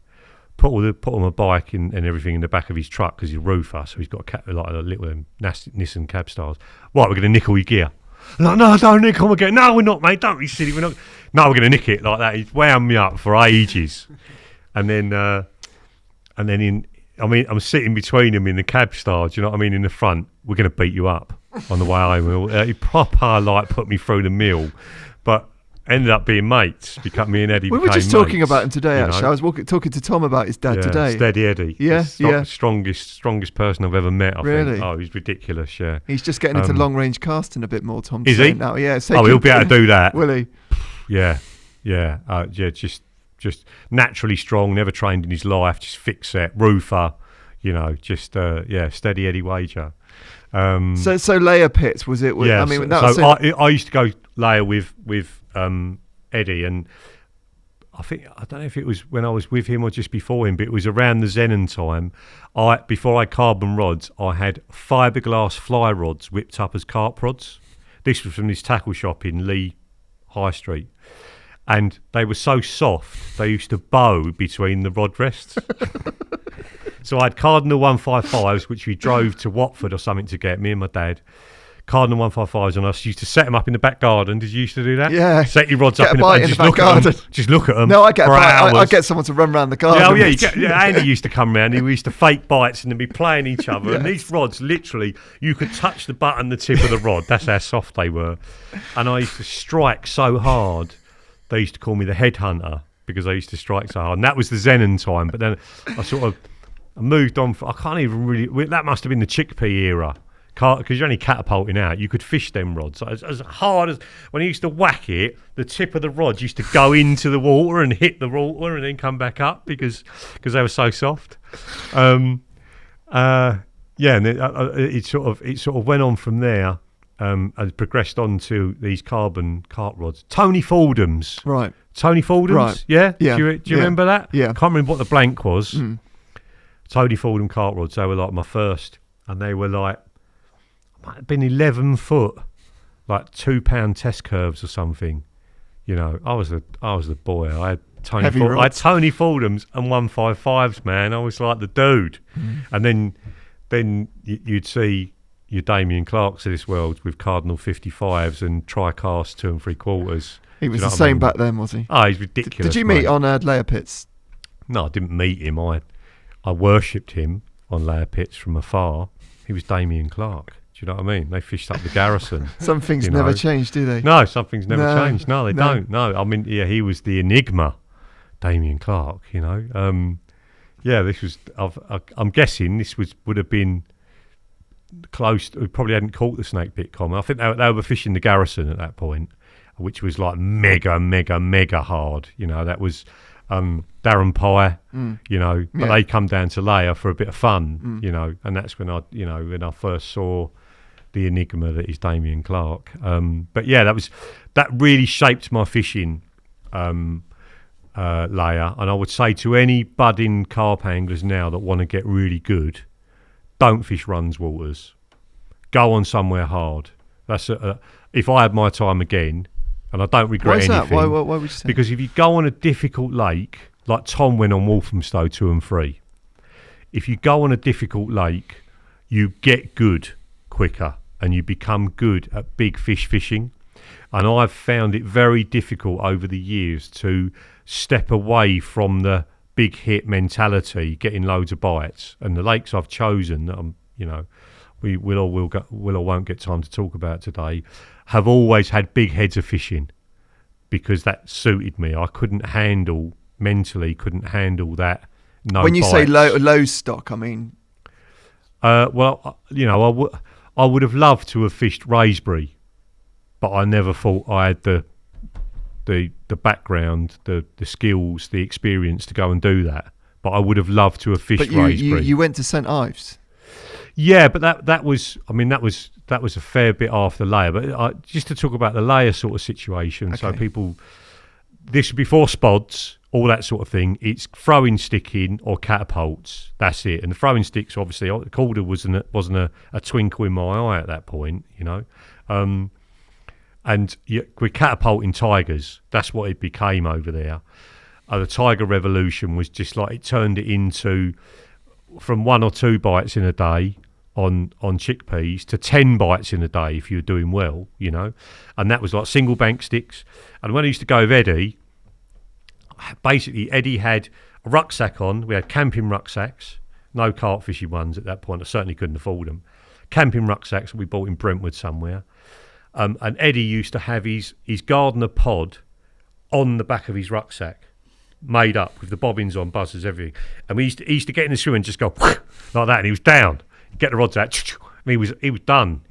I'd be out in the water with me 4 single bank sticks, and that one wouldn't be quite. That one would be slightly off, and I'd take it and get it right. I just used to waste so much time just putting sticks in it. It just had to be right, and that. They're the pictures, if we ever find them, they're the pictures that went into Carp World, is me holding mid-double commons with these single sticks in the background with my Stevie Neville bobbins, Stevie Neville needles, a little Stevie Neville, they called it an aerial system where it connected to the back. Well, it's like the satellite. No, it that couldn't was have been. If I had wasn't single sticks, it couldn't have been. No. It must have been single needles. Yeah. That obviously had a point on the end of them. I tap them in. That's what you used to do. You tap them in. What did you used to take the rod off and tap them in so that they were a little bit over where the rod would be. And when you put the rod on the west, it would force the needle out, and the needle would be right against it. So your bite indication was better with that bobbin dropping up and down. It was converted. Optonics, Delkim conversions. You had Delkims, did you? Yeah, man, they were amazing. I never got a chance to get They were those. amazing. You had to have. They were constantly on, so you used to have a elastic band around the buzzer to stop it from going off all the time. Just a simple elastic band, and had those piercing sound. Yeah, they sound great, don't amazing, absolutely amazing. I'd like to. I'm guessing Damien's got some. Yeah, Damien. I'd like to hear some again. Darren Hemwood, is it Darren Hemwood, the guy that does the? Yep. I went up there last year. ATTX is. Yeah, ATT. Yeah, he can replicate that sound onto new alarms apparently. Right. Okay. Yeah. Amazing. I was so such made a up unique getting sound. them. Yeah, they were. And those single sticks. Like monkey climbers, open bow alarms. No one's going to new to it. Did you foam up or anything with it? So sometimes, foam in the butt ring to slow the fish down. Open bow alarms, and you get dee dee dee dee dee dee like that as you get in a run with a bobbin going up and another coil of line coming off the reel and like that. Getting them sort of runs. It was wicked, but it was all. I was fishing no tubing, a lead just onto a bit of sort of 2mm tube that pushed over the eye of the swivel, dental floss hook links, cast like a pig, man, tangling like, it's like multi-strat. You just buy a dental floss out of a chemist and use that as hook links. Broke at about £8. I was still using Leon doors, but they did a straight pointed pattern. And I was using those, tying on a Palomar knot onto the eye of the hook, threading the line back through the eye so it's coming out the back of the hook, and balanced tigers like that was a game changer, man. Balanced tigers. I remember somebody had a beanbag or something, and we would just my mum bought one, and me and Charlie were just raiding it and you just puff it up and they'd like all come out, and you get handfuls and you pick all the big ones out, and you could get you sort of hollow out a tiger. There were no bait drills or nothing. You'd scrape it out with a sharp knife and hollow out a tiger and poke two poly balls either side of the hollowed out bit and have a balanced one on top of a bottom one, just a normal one, with a balanced one on top, and it'd take about 10 minutes to hit the bottom. And fishing them over tigers. Do you think it was that, or just the fact that the tigers themselves really that was? Oh no, it was the tigers. Yeah. It was the tigers, and I think if we'd stuck on and a lot of tigers, would you fish over a lot of bait? You'd have the buckets weren't big like buckets are today. They're probably half the size, but you'd probably have a couple of kilos of tigers for a day's fishing, something like that, and you'd maybe put 20 pouch loads out at the start, Drennan catapult with a big heavy elastic on. Quite a small pouch, so you could get them a long way. What about preparing tigers? Yeah, we used to pressure cook them back then. Yeah, dangerous, man. Like you an old pressure cooker that had to go on the stove. You'd lock the lid. It's quite big, and then it started to bubble away, and then the top would just sort of rattle. And it make this sort of like a kettle type sound when that was going off, that sort of whistle of the hot air coming out, and the hot air would just continually come out. Then you'd let it cool down. You couldn't open it when it was hot because it'd pull your arms off, just explode. To let it cool down, and it would, Did you like fermented tigers to try and keep them a bit longer, or just no? Well, we used to use fresh ones. We used to use fresh ones, and they had almost a chestnutty sort of a taste to them, by pressure cooking them. The insides of them got a bit of brownness to them where it really forced everything into the tiger, we did used to put things in them, but I can't remember what we used to put in them. You can add all sorts. I'm not sure whether it makes that much of a difference to tigers. I think tigers, they're so good on their own, aren't they? But the layer really suffered for it because everybody was using them. Right. I remember my best ever day, there's a swim called the Island. If you fish layer? No. Right, okay. No. Aren't you from, you're not from that part of the world. No. I keep thinking you're from Colchester, but you're not, are you? Seaside. So you better be joining. Well, they're going to have to do a Toby podcast, That's mate. Like, you've been up the Wye, you've been to Layer. You know what I mean? Everywhere. Wow. That's it, mate. Yeah. I used to fish in the bottleneck. I used to really like it. Yeah, the bottle. I remember the bottleneck. Yeah, so you used to narrow right down. I didn't like the bottleneck. I liked open water. Yeah. It's really hard actually because sure. It's hard because layer pits. I didn't come from this side of the country, but layer pits was massively influential, wasn't it? Yeah. And there's one of those kind of. Like I say, I guess for us it was more Horseshoe Lake and those places where good anglers converge in certain lakes. They did at Layer, definitely. Yeah, yeah. More so there than anywhere else in Essex. I think because it was a bigger lake, 16 acres, it was massive, There was tons of fish in there. There was like 3,000 fish in there. They were all in brilliant nick back then, before the tiger and spodding or sort of ground bait and then spodding. It was a spodding thing that really killed it, I think. But tigers set it well on the way because as a 100% exclusive food source, they are really bad for the fish, and that's why I don't like them used. There's very little nutritional value in them. The fish become really skinny, emaciated. They're not able to repair the same. They just don't look nice when they've been... it's the diametric opposite of feeding them boilies. Boilie fish are all pumped and they look great, and because a boilie has got a lot of nutritional content to it, hasn't it? With tigers, they love eating them, but there's next to no goodness in them. You don't need to use them in quantity, do you? Really? No, but when you've got all these brilliant anglers coming down. They're a lot older than me. They're in their late 20s, 30s, whatever. And you're fishing against them. Swims are all really close together at Layer. You're all fishing at the same range because there's no spods or anything. You're all catapulting. So, blokes would turn up with massive buckets of them. And I remember two of them would be in the swim on the cottages bank. I can't remember what the middle swim was called, but it was a really, really good swim. And they'd be in there because they got here really early on the gate, or one of them had run round to get the swim while the other ones brought the rest of the gear, and they got in this middle swim on the cottages, and And they're there. Like, I was setting up and everything. They're catapulting out tigers for an hour. And I'm not exaggerating. An hour. They got a massive bucket of them out like that. And then end up catching like 47 fish in a day, you know. Just like crazy, you know. And you're 2 swims down, you've got no chance, mate. You might get 2 or 3 if you're lucky, you know. So they got used en masse in huge quantities. Did they ban tiger nuts on there? Or? I think they did eventually. I can't really remember, but I got banned actually during that period. You had to be out the car park at 10 o'clock, and I carrying your gears, no trolleys or anything. So rucksack on your back, rod bag, chair. You know, I don't even know if there was unhooking mats. I don't think there was unhooking mats at that point. No, there wasn't. There wasn't unhooking mats. So you just used to, if you had a carp sack, you just used to sort of puff it up on the floor, put it on a bit of grass, and that's what you'd lay the fish on. So you've got your day chair, rucksack, rod bag, bait bucket. My bait bucket didn't have a lid on it. It was a window cleaning bucket, or a bucket that you put a mop into, but it was brown, so it was acceptable. Do you know what I mean? Go carp fishing with a brown bucket, so that's what I had. I think it even had the little pouring bit on it, like, you know. I've nicked it off my stepmum at home.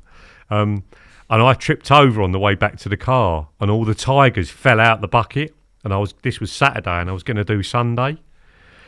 And tigers have all gone into the grass and everything, and I've scooped them all out and put them back in the bucket. And by the time I've got back to the car park, the basically timekeeping Nancy was sitting on my motor. He'll remember who he was, I'm sure. Yeah, I bet. He'll remember it was me that he got. You know, I can't remember who he was. Tall, slim bloke, dark hair, I seem to remember. And he just went, ticket. That's it. That was it. That was. Do you know what I mean? They enjoyed banning you. So how long were you banned for? 3 months. Oh God. Yeah, and it was right at the sort of start of the summer, you know, and I was going to fish it really hard for them 3 months, and I was just absolutely in the wilderness. Can't even remember where I went after that. But yeah, I was mortified. I think I just fished around a few little club lakes and stuff like that, and then went back on it again at the end of the year. But it really, that big hit fishing really forged my mindset of you know, 2 rods really close together, accurate baiting, all that sort of thing, you know, trying to get as many bites as you possibly could in a day. And that really set me on the road to that for going to other places. So where I went from there was the little Grange in Essex. And so that wasn't a syndicate then? No, Little Grange was the Thurrock and District Angling Club or Angling Society.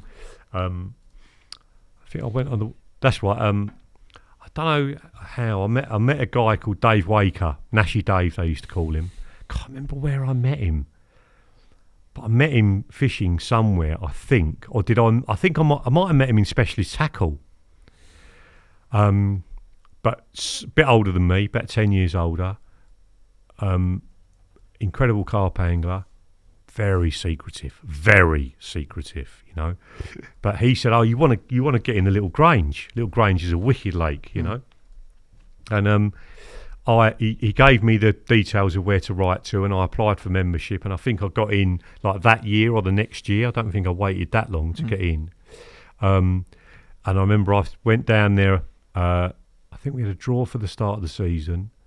I think I came out quite early in the draw. So nervous, putting all your tickets in a hat. Got all these big carp anglers. You know, I think the Grange had 30s in it, you know. And I think Leia might have had 1 or 2 30s in it. But it was a doubles water, really. I don't think I'd even caught a 20 out of Leia. I think 18 3/4 was my biggest. And then... then I went to Little Grange to start season, did a draw, come out quite early, really nervous, and picked a corner swim to keep away from everyone. Because I was so nervous, like, you know. And it was weedy. Like, Leia didn't have a drop of weed in it, and it was just weedy, and it just wherever I cast. It's quite a small lake as well, isn't it? Yeah, it's 5 or 6 acres, I think. I mean, some of the boys, Spooner's fishing it now. I know. You know? Yeah. It's proper come full circle. It's gone from... Is it the same club now that still run it? Yeah, I think so. Yeah. I think it's still Thurrock. I think Jason downstairs is one of the guys on the committee, I think. Something crazy like 200 people on the waiting list now, because it's really come back you know, to its former glory. And I think that's a thing. Any lake that's got pedigree, even if you lose them all, they'll get big again. And that classic deep clay pit, lots of weed, mainly silkweed on the bottom, obviously a lot of natural food, they got big, you know, and it was just, that was the start of the fish meal revolution. And I think I might have even, when I got in, I might not have even fished layer, I might not have even fished the Little Grange to start off with. I think I fished on Warwick Lane, which was one of the other lakes, which was easier. And then I moved up to layer, and such a culture shock. I almost gave up fishing as a result of going there for the first time. It was the start of the season. I was using black pepper boilies, I remember, and I'd given them to my mate to put in his freezer because my stepmum wouldn't allow me to put any boilies in the freezer. So I'd given them to one of my mates, can't remember his name now. Start of the season, deathly quiet, big fish lake, my first days down there. And that sort of middle of the day on the first day of the season, I've just heard John! Like that at the top of this bloke's voice. Daddy! Like, I'm just like cowering, you know. And it's taken me hours to get 2 rods next to these reeds, and it was the only place that had no weed. So it's the only place I could feel a drop and feel it down and it go donk and wind in with no weed on the hook. And it'd taken me all day to get these 2 rods, and I couldn't leave my rods unattended and go and get him. Right. So I had to wind them in after all that, and went and got him. He was down there with his girlfriend, dropped me the boilies down, which were in like an ice cream tub. That's how many I had for my 48-hour session, you know. And then I started on the Little Grange, and I why was it so hard? I went home. I went home that day. Yeah. I tried to get on that spot, couldn't get on it. Right. And it totally did me, and I went home. And I went back a couple of weeks later, having got my head together, and then started to fish really close in on the clear spots you could see. Same sort of rigs, really soft hook links, either helicopter rigs, or I was using a running rig. There was somebody do you remember those, I think it was Eustace or John Roberts did a hard bead with an eye in the bottom of it, and you could do a snap link onto it and put the lead onto that, and I used to cover it up with silicone so it was all really neat. But what it didn't do, and you can put this into your fishing now, if you cover the lead up completely and stop it from being able to rotate in the air like a rugby ball, it spins the rig. Because the lead can't turn, it turns the whole thing. Yeah, it, you know, twists. It twists. It, you know, it hits against whatever it's attached to, and it twists the whole hook link rather than the lead twisting.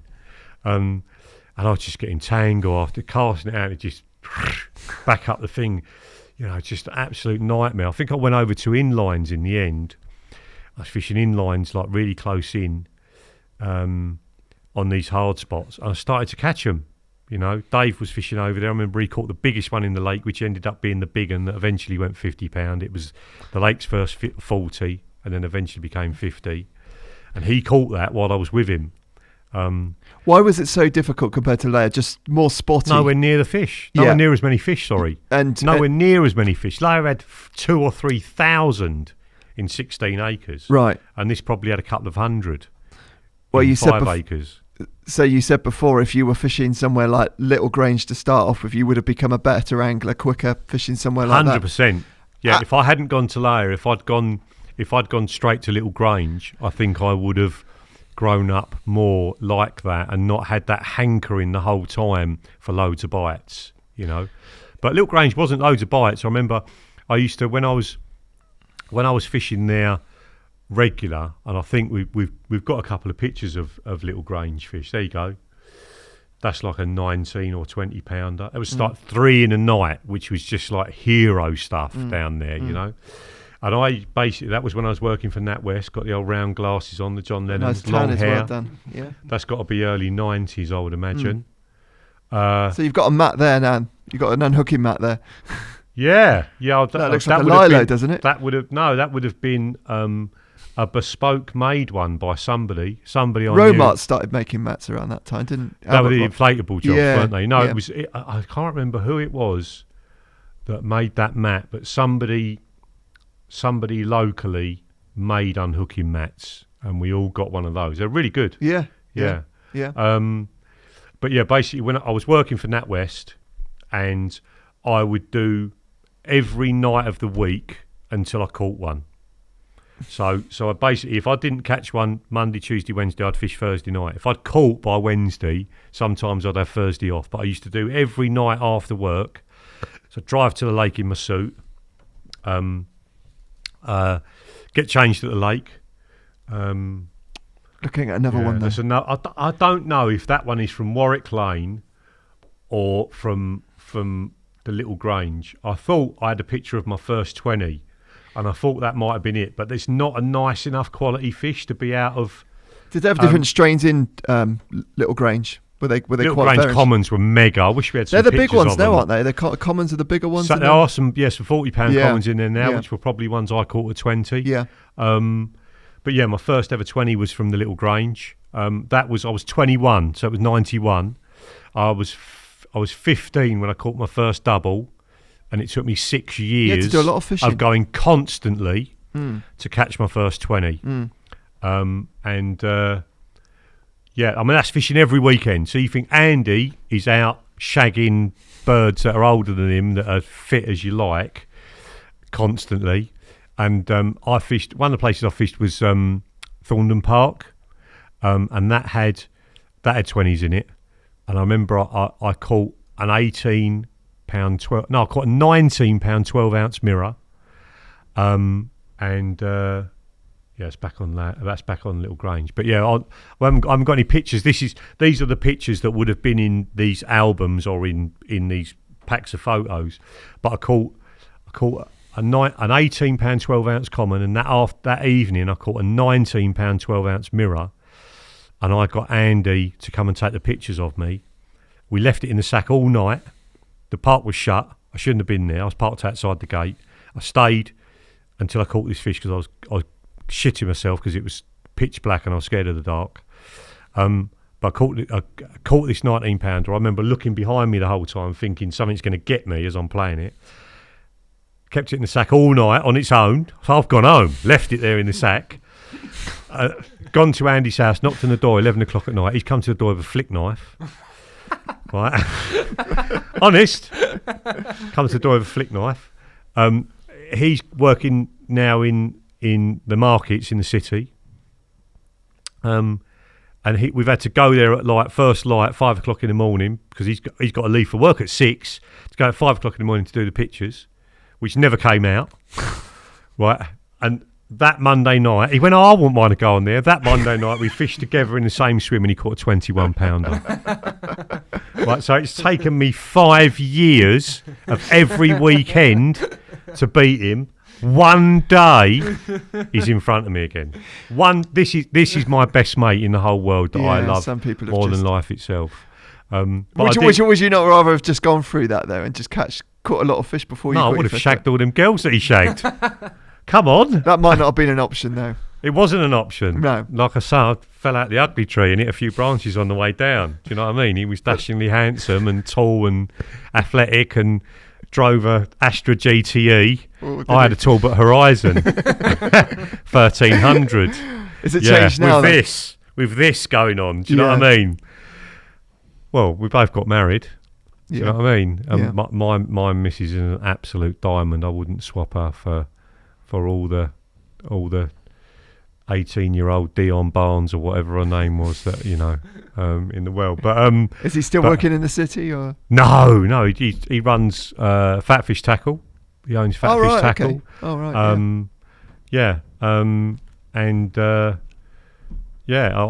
I convinced him to do it, but that's another story. Did you? Yeah. But yeah, getting back to Little Grange, that it was the fish meal revolution at that point. So I'd been using Premier Bait Save seed mixes. Do you remember them? Yeah, the bird food mix, loved it. The bird food mix, I think it had a cream flavour in it. Caught loads on it, loads. Easy to roll, really easy to roll. Yeah.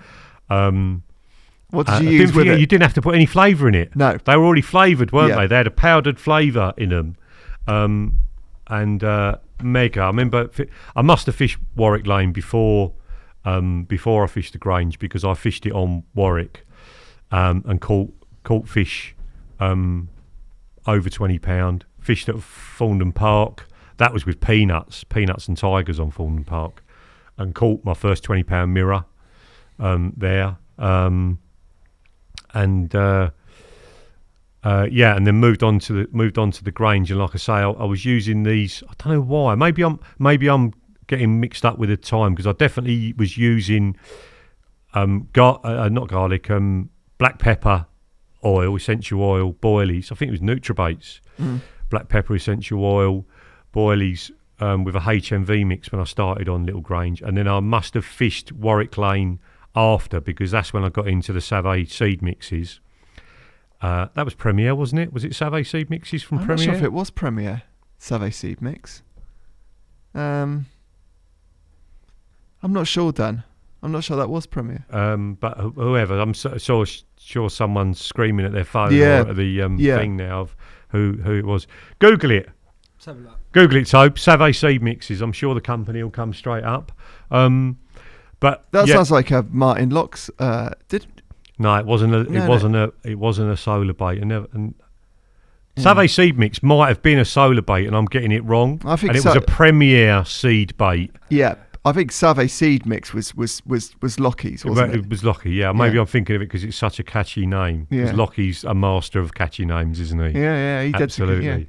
Yeah. So were you using High Novell? No, I didn't use. I don't think I used any Nutrabaits. But the black base pepper mixes, was I think the black pepper was a Nutrabaits thing. I think back then you just mix and matched what different flavours from different companies. I still had the SBS going. I think it was. I think it was solar. Yeah. So it wasn't a solar bait. I remember it being a Premier Baits seed mix. Yeah, just put Premier Baits seed mixes on there. And it'll probably maybe it was called cream something. Cream seed or Premier Bait. I can remember using the Nod oil and stuff. I can't remember the base mixes. Well, what we went on there was a little. Obviously, back then you form little cliques, little gangs, don't you? You know, when you fish in the same place on the same nights of the week, you become matey with other people that are doing. Like Jason downstairs, he remembers more than I do. You know, about my own fishing. You know. Scott, that I was going to go into business with to run Korda, was fishing it. A lad called Gareth, that I remember, was just brilliant, an absolute brilliant angler. I asked Jason about him, and apparently he doesn't fish anymore. He was a brilliant angler. He'd made his own inline leads and made them square so they didn't roll and all things like that, and powder coated them himself and all that sort of stuff. I mean, I used to powder coat my own leads back then. You could buy the coatings from whoever, I can't remember who it was, who sold the Terry Eustace or someone probably like that. Yes, it was Terry Eustace, and I used to mix the colours together to get the right shade for what I wanted. Heat them over the stove as well. If it caught light, it sort of flared a bit, and you got a little patch. Sometimes you want look better. Do you know what I mean? They look better. But or you'd melt the lead. You'd do it too hot and just melt the lead and start all over again.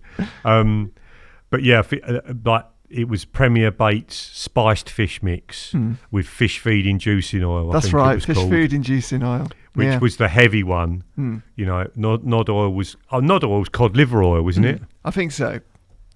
Nod oil was the more wintry one. I mean, none of them are winter baits at all. No. You know, but it was the time of Terry Dempsey smashing. That was Premier, wasn't it? Smashing Darenth Big Lake on it. Yeah. You know, and again, I would have liked to have fished Darenth, but I didn't think I had the rubles for it. I really didn't, you know. That was the Mecca, do you know what I mean? Going into Kent and go fishing, you know. But no, I never felt I was up to the job. But yeah, fished Little Grange on that bait, and that's what I caught my first 20 on. 22 pounds 12 ounces. I remember I was fishing a little swim in the woods, and it was the as you look up the lake towards the factory, it was the furthest right swim before you got to the corner. Little tiny swim that no one bothered with, and there was an overhanging tree, and I sort of flicked it over the top of the tree and then put my rod round the front and managed to guide the line around the front of it so it was down where you couldn't get a bait, you know. and it was a homemade corkball pop up. They were, what were the hooks we were using? They were, blimey, what's it called? Who made B175s? Kamasan B175. So I think it might have been a B175, or it might have been there were Kamasan fly hooks that we used to use, and we used to bend curves in them. You know, there was a long shank fly or something that. Bent hooks were starting to come in. Bent hooks were coming into the fore. You know, Mailing's books were out. We were using lead wire as the counterbalance. Partridge hooks as well, weren't they? Partridge hooks. I caught my first 30, which we've got. We'll look at in a little while, on a partridge. Niflor coated, do you remember? Partridge Jack Hilton. Yeah. Niflor coated. The barb was just so ridiculously savage. It was unbelievable. They were never coming off, man. Never. But yeah, back then the rigs were Terry Eustace black tubing, the thin one, half mil. The Terry Eustace enamel beads. There was a small green one and a bigger sort of clarity coloured one. They were permanently fixed, and then basically a neoprene sleeve super glued on the bottom of the tubing. And I saw that in the book, in your book. You were writing about that in the first book, weren't you? And then that was pushed onto the loop coming out the top of the lead. And that is the reason I started Korda, started making my own leads, because the zip leads we were using at the time had a nice loop out of them and a diamond eye swivel. It was a swivel that was different. And you didn't want to tie a Palomar knot to a diamond eye swivel, because it bunched the line together. You had two bits of line, and because it wasn't a round eye, it was a diamond eye. It bunched them together. So you used to cut the swivel off, and that obviously stopped the play in the lead as well, so you hook the fish better. And then when they changed, they used to have round eyes on them, and we used to just go straight onto the eye, and then they changed them to a diamond. No, that's right.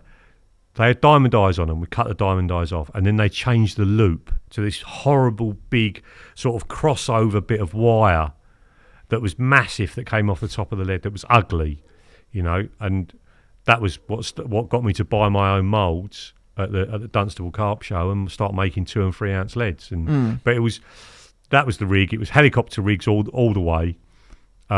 Nash Gamma braid, do you remember that?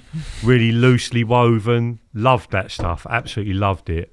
And yeah, a B175 or something like that. A very heavily inturned eye, straight point. That was a B175, wasn't it? Straight. Yeah, B175.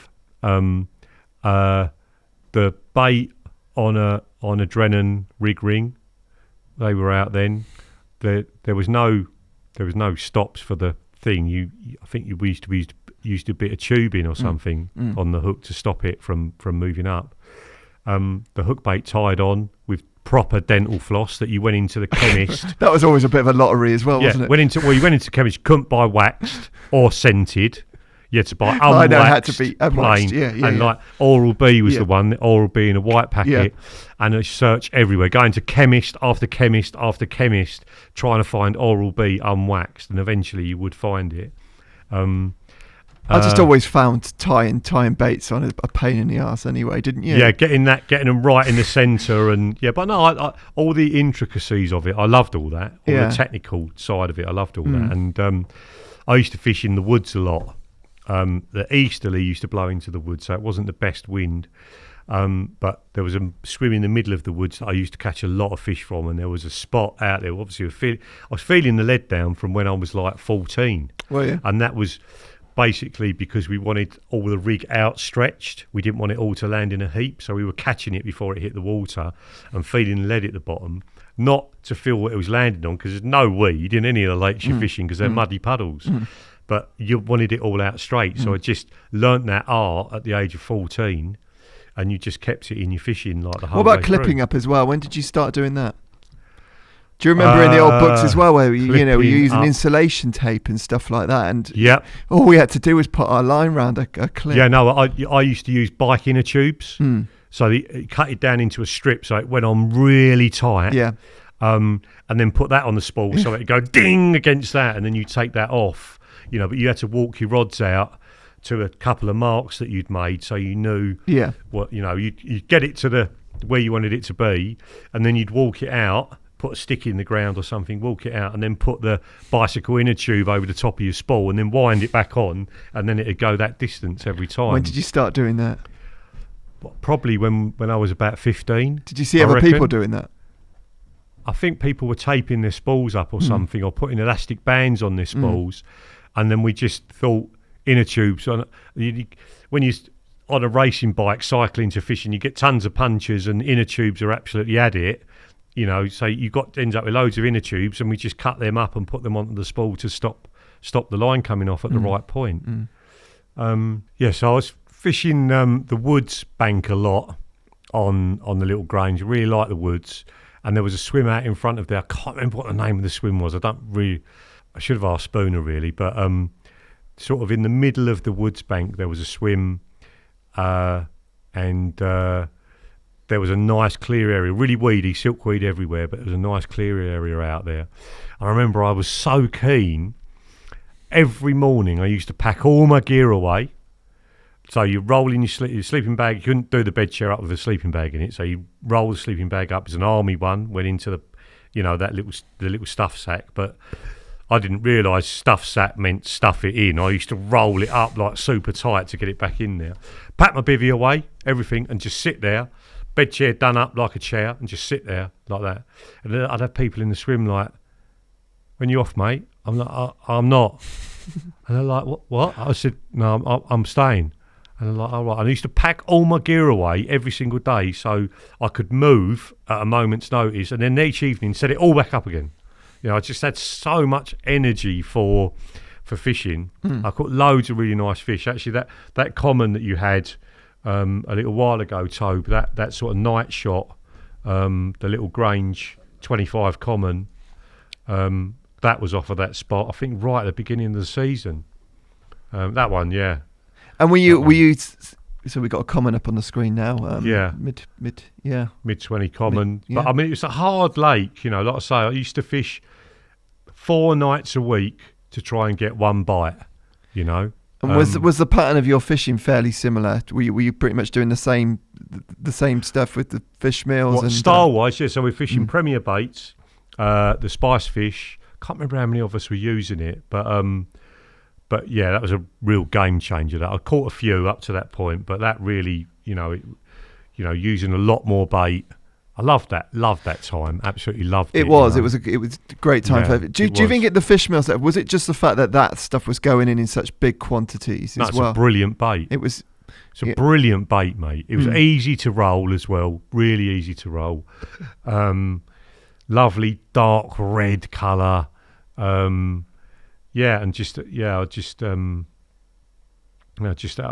had great sessions on it. I don't even know actually if that fish was caught on it. That might have been one of the first fish on mainline, I think, because that was when Kev and Steve were fishing the little Grange. I was just starting Korda. They'd been starting mainline already, so they had base mixes. You remember Liver and Marine? Greenlit Mussel, which I still badger Kev about making to this day. That was a brilliant bait.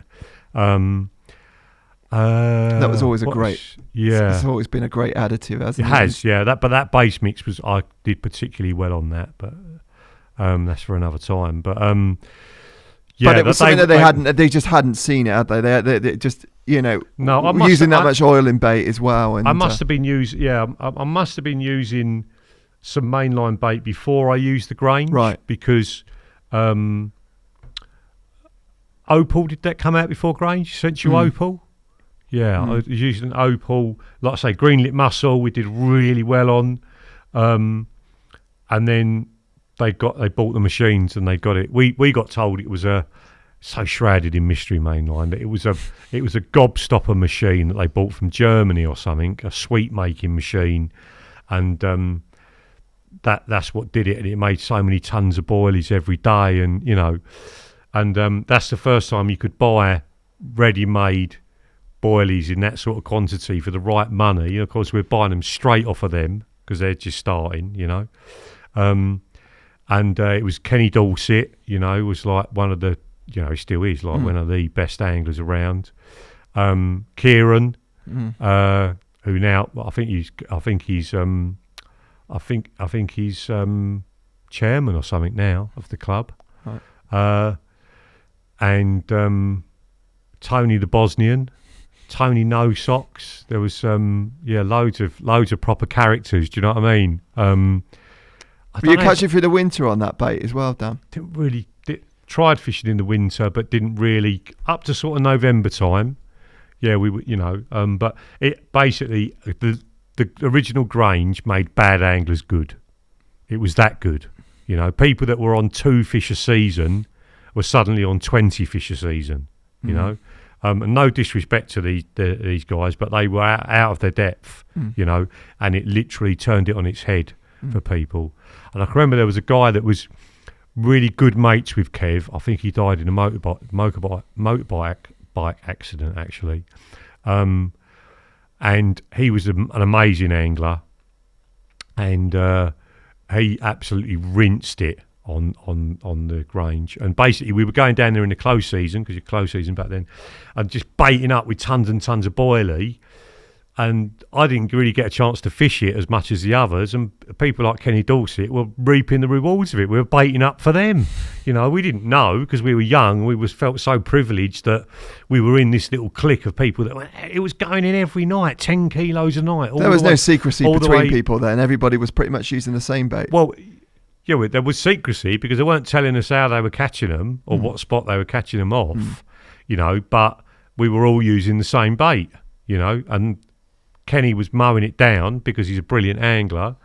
And, we caught, you know, not caught up because you couldn't really get close to him, but, you know, we caught our fair share. You know, I think that common would have been on the Grange, I would have thought.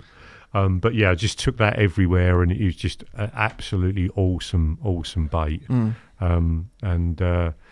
That's, you know. And you were saying previously about confidence as well, isn't it? And, you know, just using something that's, you know. I honestly couldn't imagine using anything else now. And I know there's loads of great baits out there, you know. And I've been half tempted over the years, but, you know, it's just... I've never been tempted enough to change, you know. And, you know, it's everything that they've ever done for me. They've, you know, Kev's bent over backwards for me over the years, making me great baits. And I'm sure, you know, another time we'll talk about, you know, using those baits on places and just absolutely murdering them when you shouldn't be murdering them in the winter and stuff, you know. But, I got so much confidence in that. Like I say, the opal, you know, everywhere I took that, I caught loads on it, you know. The Grange and then Activate, you know, just like amazing baits, you know. Long before the sell, all these people that just all they know is the sell. Long before that, you know. And I think it'd be a good idea, you know. I don't really want to talk about the European fishing at all. I mean, we've been going a fair while now, and we're only up to my first few 20s. Do you know what I mean? But at the time when I was fishing the Grange, I'd started Korda. I stopped doing the 4 nights a week. There's no way I could, you know. It's Korda, you know, as I've said before, was making leads all day and all night every single day, and then going out and selling them and delivering them all the other days of the week, like working 7 days a week. I just didn't have any time, you know, to carry on fishing the Grange. So you find that transition between being an angler and being more of a business person, you know, an easy kind of... I was so hell-bent on being successful, Simon, that I didn't care. You know, and what I'd do is I'd have 3 days off in the month in a row, and then I'd go to Europe and fish big lakes in Holland. You know, started off on little places in Holland and started getting to bigger and bigger lakes. And then coming back and looking at the little Grange and thinking, I must be mad. I've just had 300 acres to myself, and I'm on here with 14 blokes on a Tuesday night. You know, just absolutely crazy. European fishing, what size of fish, or just doing something that other people weren't really doing? You know, so I caught my first. I don't know if I caught my first 30 in the UK or not. But at the start of Korda, me and Turtle, Turtle became my first employee. We went here, there, and everywhere fishing. We fished up at St Ives. Actually, I think we've got a picture of a St Ives fish. It's one of my claims to fame. St Ives Lagoon that had the fat lady in it. It probably was in there then when we fished it. We didn't have a clue what was in there. There you go. That was on my first ever day of fishing on St Ives Lagoon. Is that picture the picture we're looking at now on the screen? Is that overexposed, or is that fish really that? It's quite a yellowy kind of. No, that's nothing. I think that's the way it's been scanned. It's not yellowy like that. It's much darker. But look at the amount of scales on it, and the little scales along the top. Little scales along the top and the bottom, linear through the middle. Look at the mouth. It's like it's hardly ever been caught. It's got a bit of everything, hasn't it? You see, I've got a mainline hoodie on there. Yeah. And that was on the Grange. That was on a mainline main link hook link. Do you remember they did rigs? They did Kevin Benham was the guy that did the rig stuff. That was probably on a Jack Hilton Niflaw hook. That was sort of I love that pattern, straight point. We used to use a little bit of rig tubing and line them. Yeah. And then a little bit more tube up the shank of the hook, so the hair was leaving off opposite the point, opposite the barb. And Zennon's book was out, the rig book, the blue rig book, which is like a Bible, absolute Bible. That was amazing. How did you end up at St Ives? You said it was a day ticket water then. Yeah, it was days only. This was August bank holiday weekend, so the long weekend. We were the only two on it. And we went round to the far side of the lake to a point in between two islands. And I fished the right-hand side. I don't know if we flipped for it or whatever, but the wind was lapping up against the back of that island on the right-hand side. And I wanged two down there, probably on amorphosis, and probably using springers back there. Do you remember springers? Springers, indicate, and some sort of probably Berkeley XL or Berkeley Trimax line. Big game or something. Not big game, too wiry. Berkeley XL was a much better line, more expensive but much better, and the Trimax was good as well. That was the photochromatic stuff that changed colour in the light. A Nashi lead clip, tiny little swivel that fitted inside them, probably a Nashi rubber, probably Eustace tubing, I would imagine, might have been Nash tubing. One of our what we now call tournament leads, which I think was, were they called distance leads at the start, I think, weren't they? Yeah. One of these main link hook links, and that was the hooking arrangement. And just a bottom bait straight out of the bag, just wanged down there, whatever, 90 yards, 100 yards or whatever down. Probably wasn't 100 yards, probably 90 yards, but it felt like miles.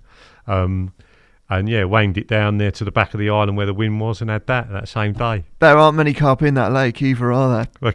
I don't know. I haven't got a clue what was in there at that point. I started in 92, Korda, left work in 93, so it's got to be around 93-ish. I was with Turtle, definitely, and it was bank holiday. So, like I say, there was no. And you never wanted to go back there after that?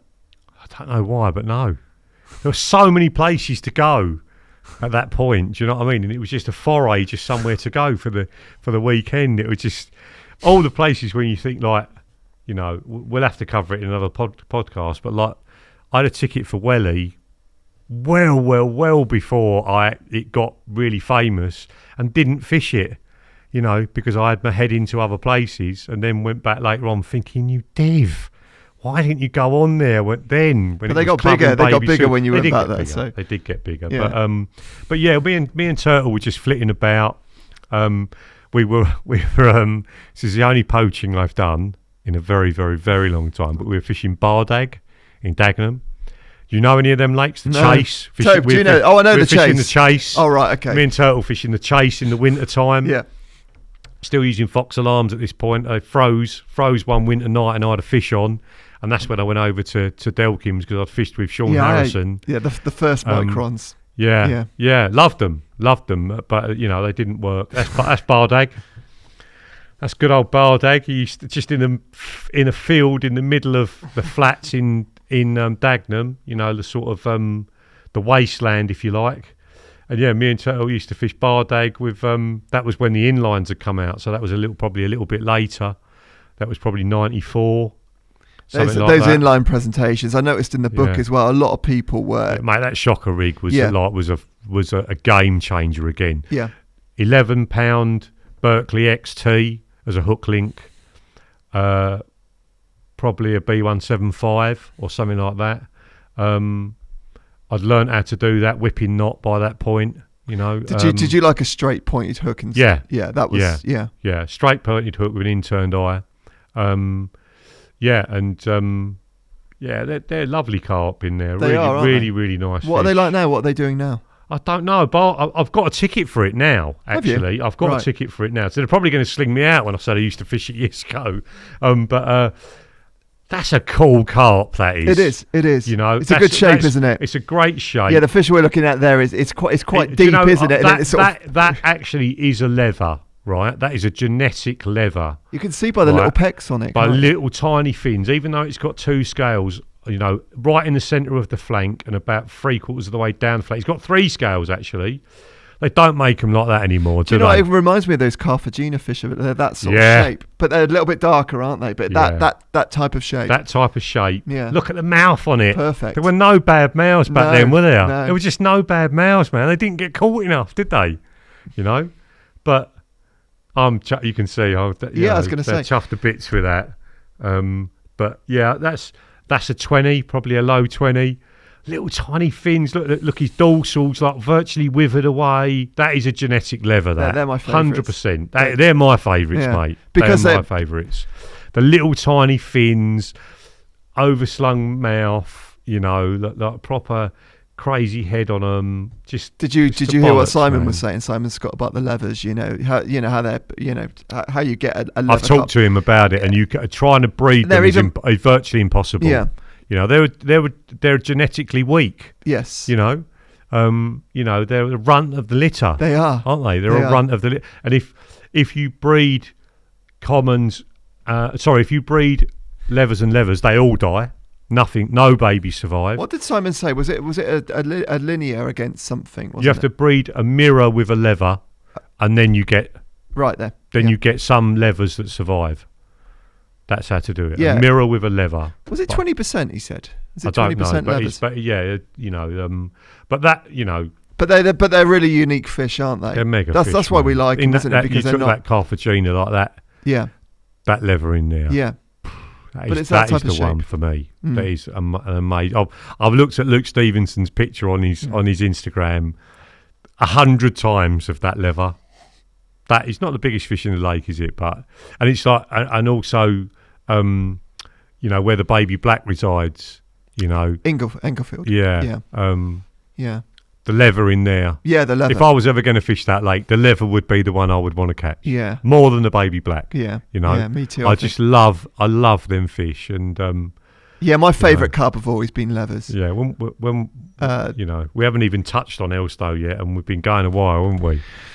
So we'll have to maybe talk about Elstow another time. But them fish are just off the scale. The Elstow carp. So, I mean, were you trying to catch a 30-pound carp then? Did you have any aspirations for? Back then, you're always looking to improve your personal best. Now, I don't give a toss. I really, really don't. You know, but back then, if you'd caught a 27, anything above 27, you'd jump in for joy.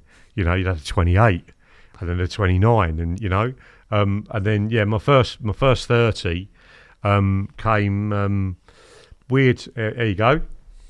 That's a nice Turtle took that picture. Bless him.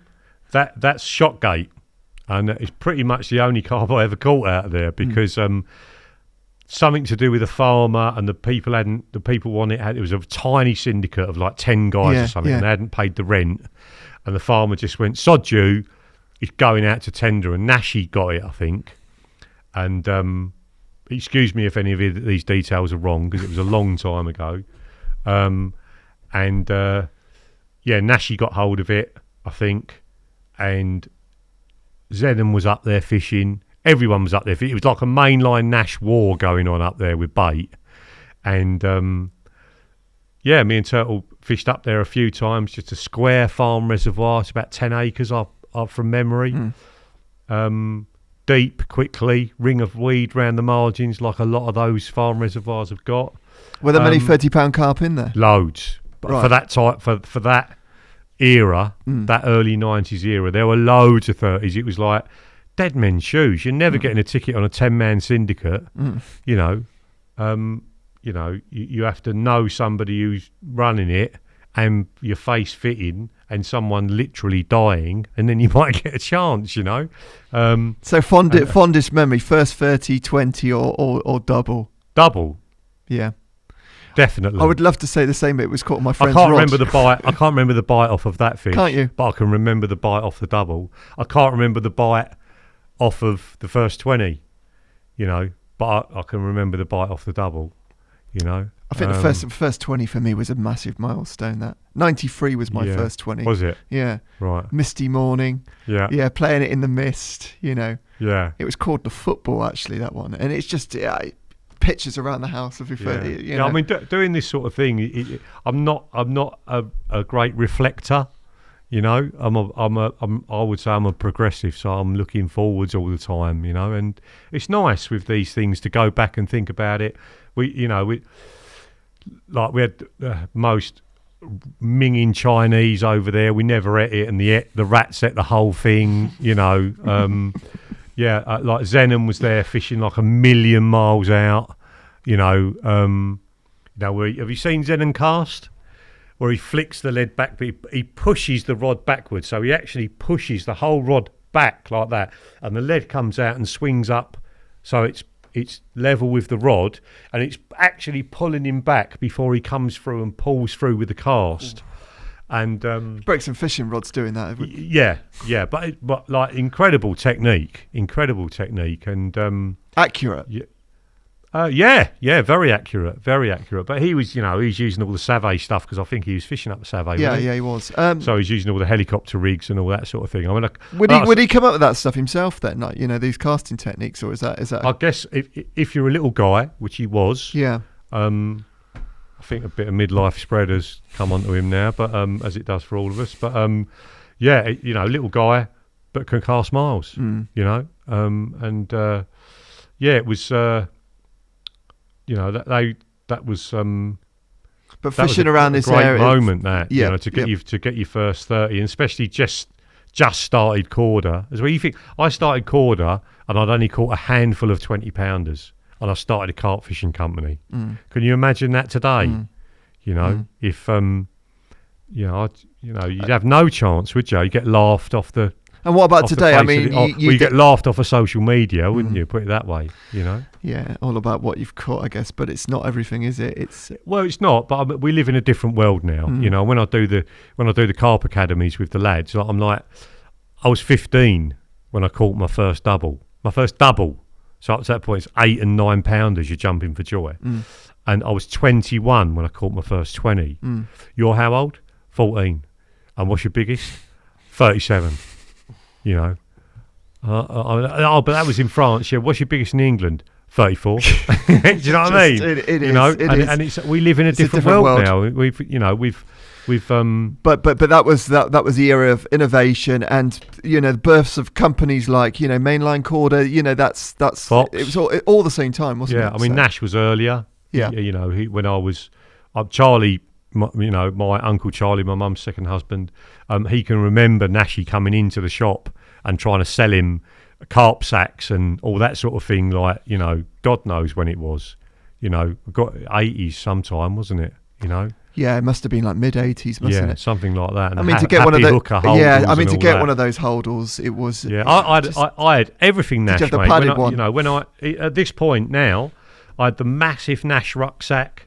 The Nash Happy Hooker, the Nash holdall that when the one came out that you could fit your rods in as well, so it was all made up. Oh mate, you was the dude. If you had the padded one as well, the padded one with the sort of sleeve in the middle of it. I mean, even past this point, when I got onto first fishing Mercers, Are you sorry? Are you surprised that it took that long? I mean, Kevin Nash, he had that for a good few years, didn't he? Before anybody else seemed to kind of want to challenge that. By today's standards, there was no one going carp fishing. Not by today's standards. It felt like it at the time that places were busy, but even like early 90s, the only rod holders you could buy really made for making at rods were Nash ones, weren't they? Yeah. Witchwood as well. They started doing stuff. Witchwood was the next one. That sort of bluey, was nice, greeny. I had Witchwood. Yeah. When that first, I don't think I bought it brand new. I think I bought it second hand. I couldn't afford a new one. KT rucksack. Yeah, I didn't have one. K9. No, K2. K2. That's it. K9's dog, isn't it? No, K2 rucksack. I didn't have one of those, but I had the one that came after it. I had that for years. Yeah. They were made in England, they were weren't they? made well.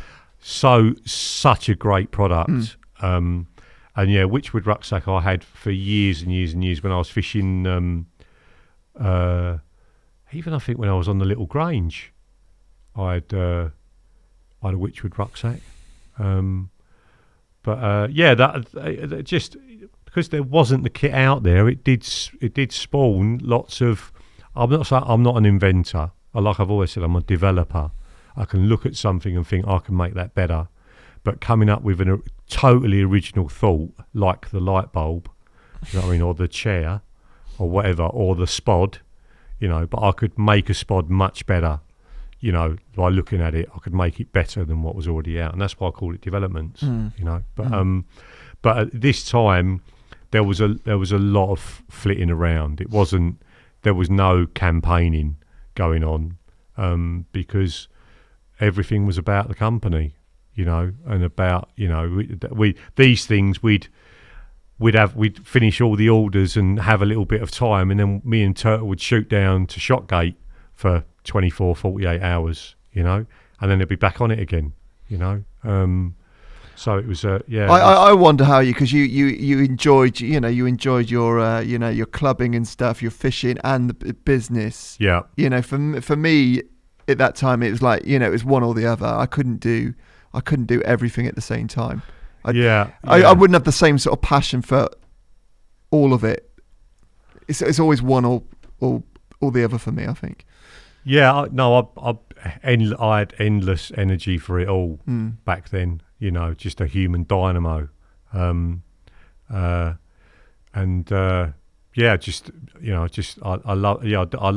loved the music. I still love the music. It was house music back then. It's techno now.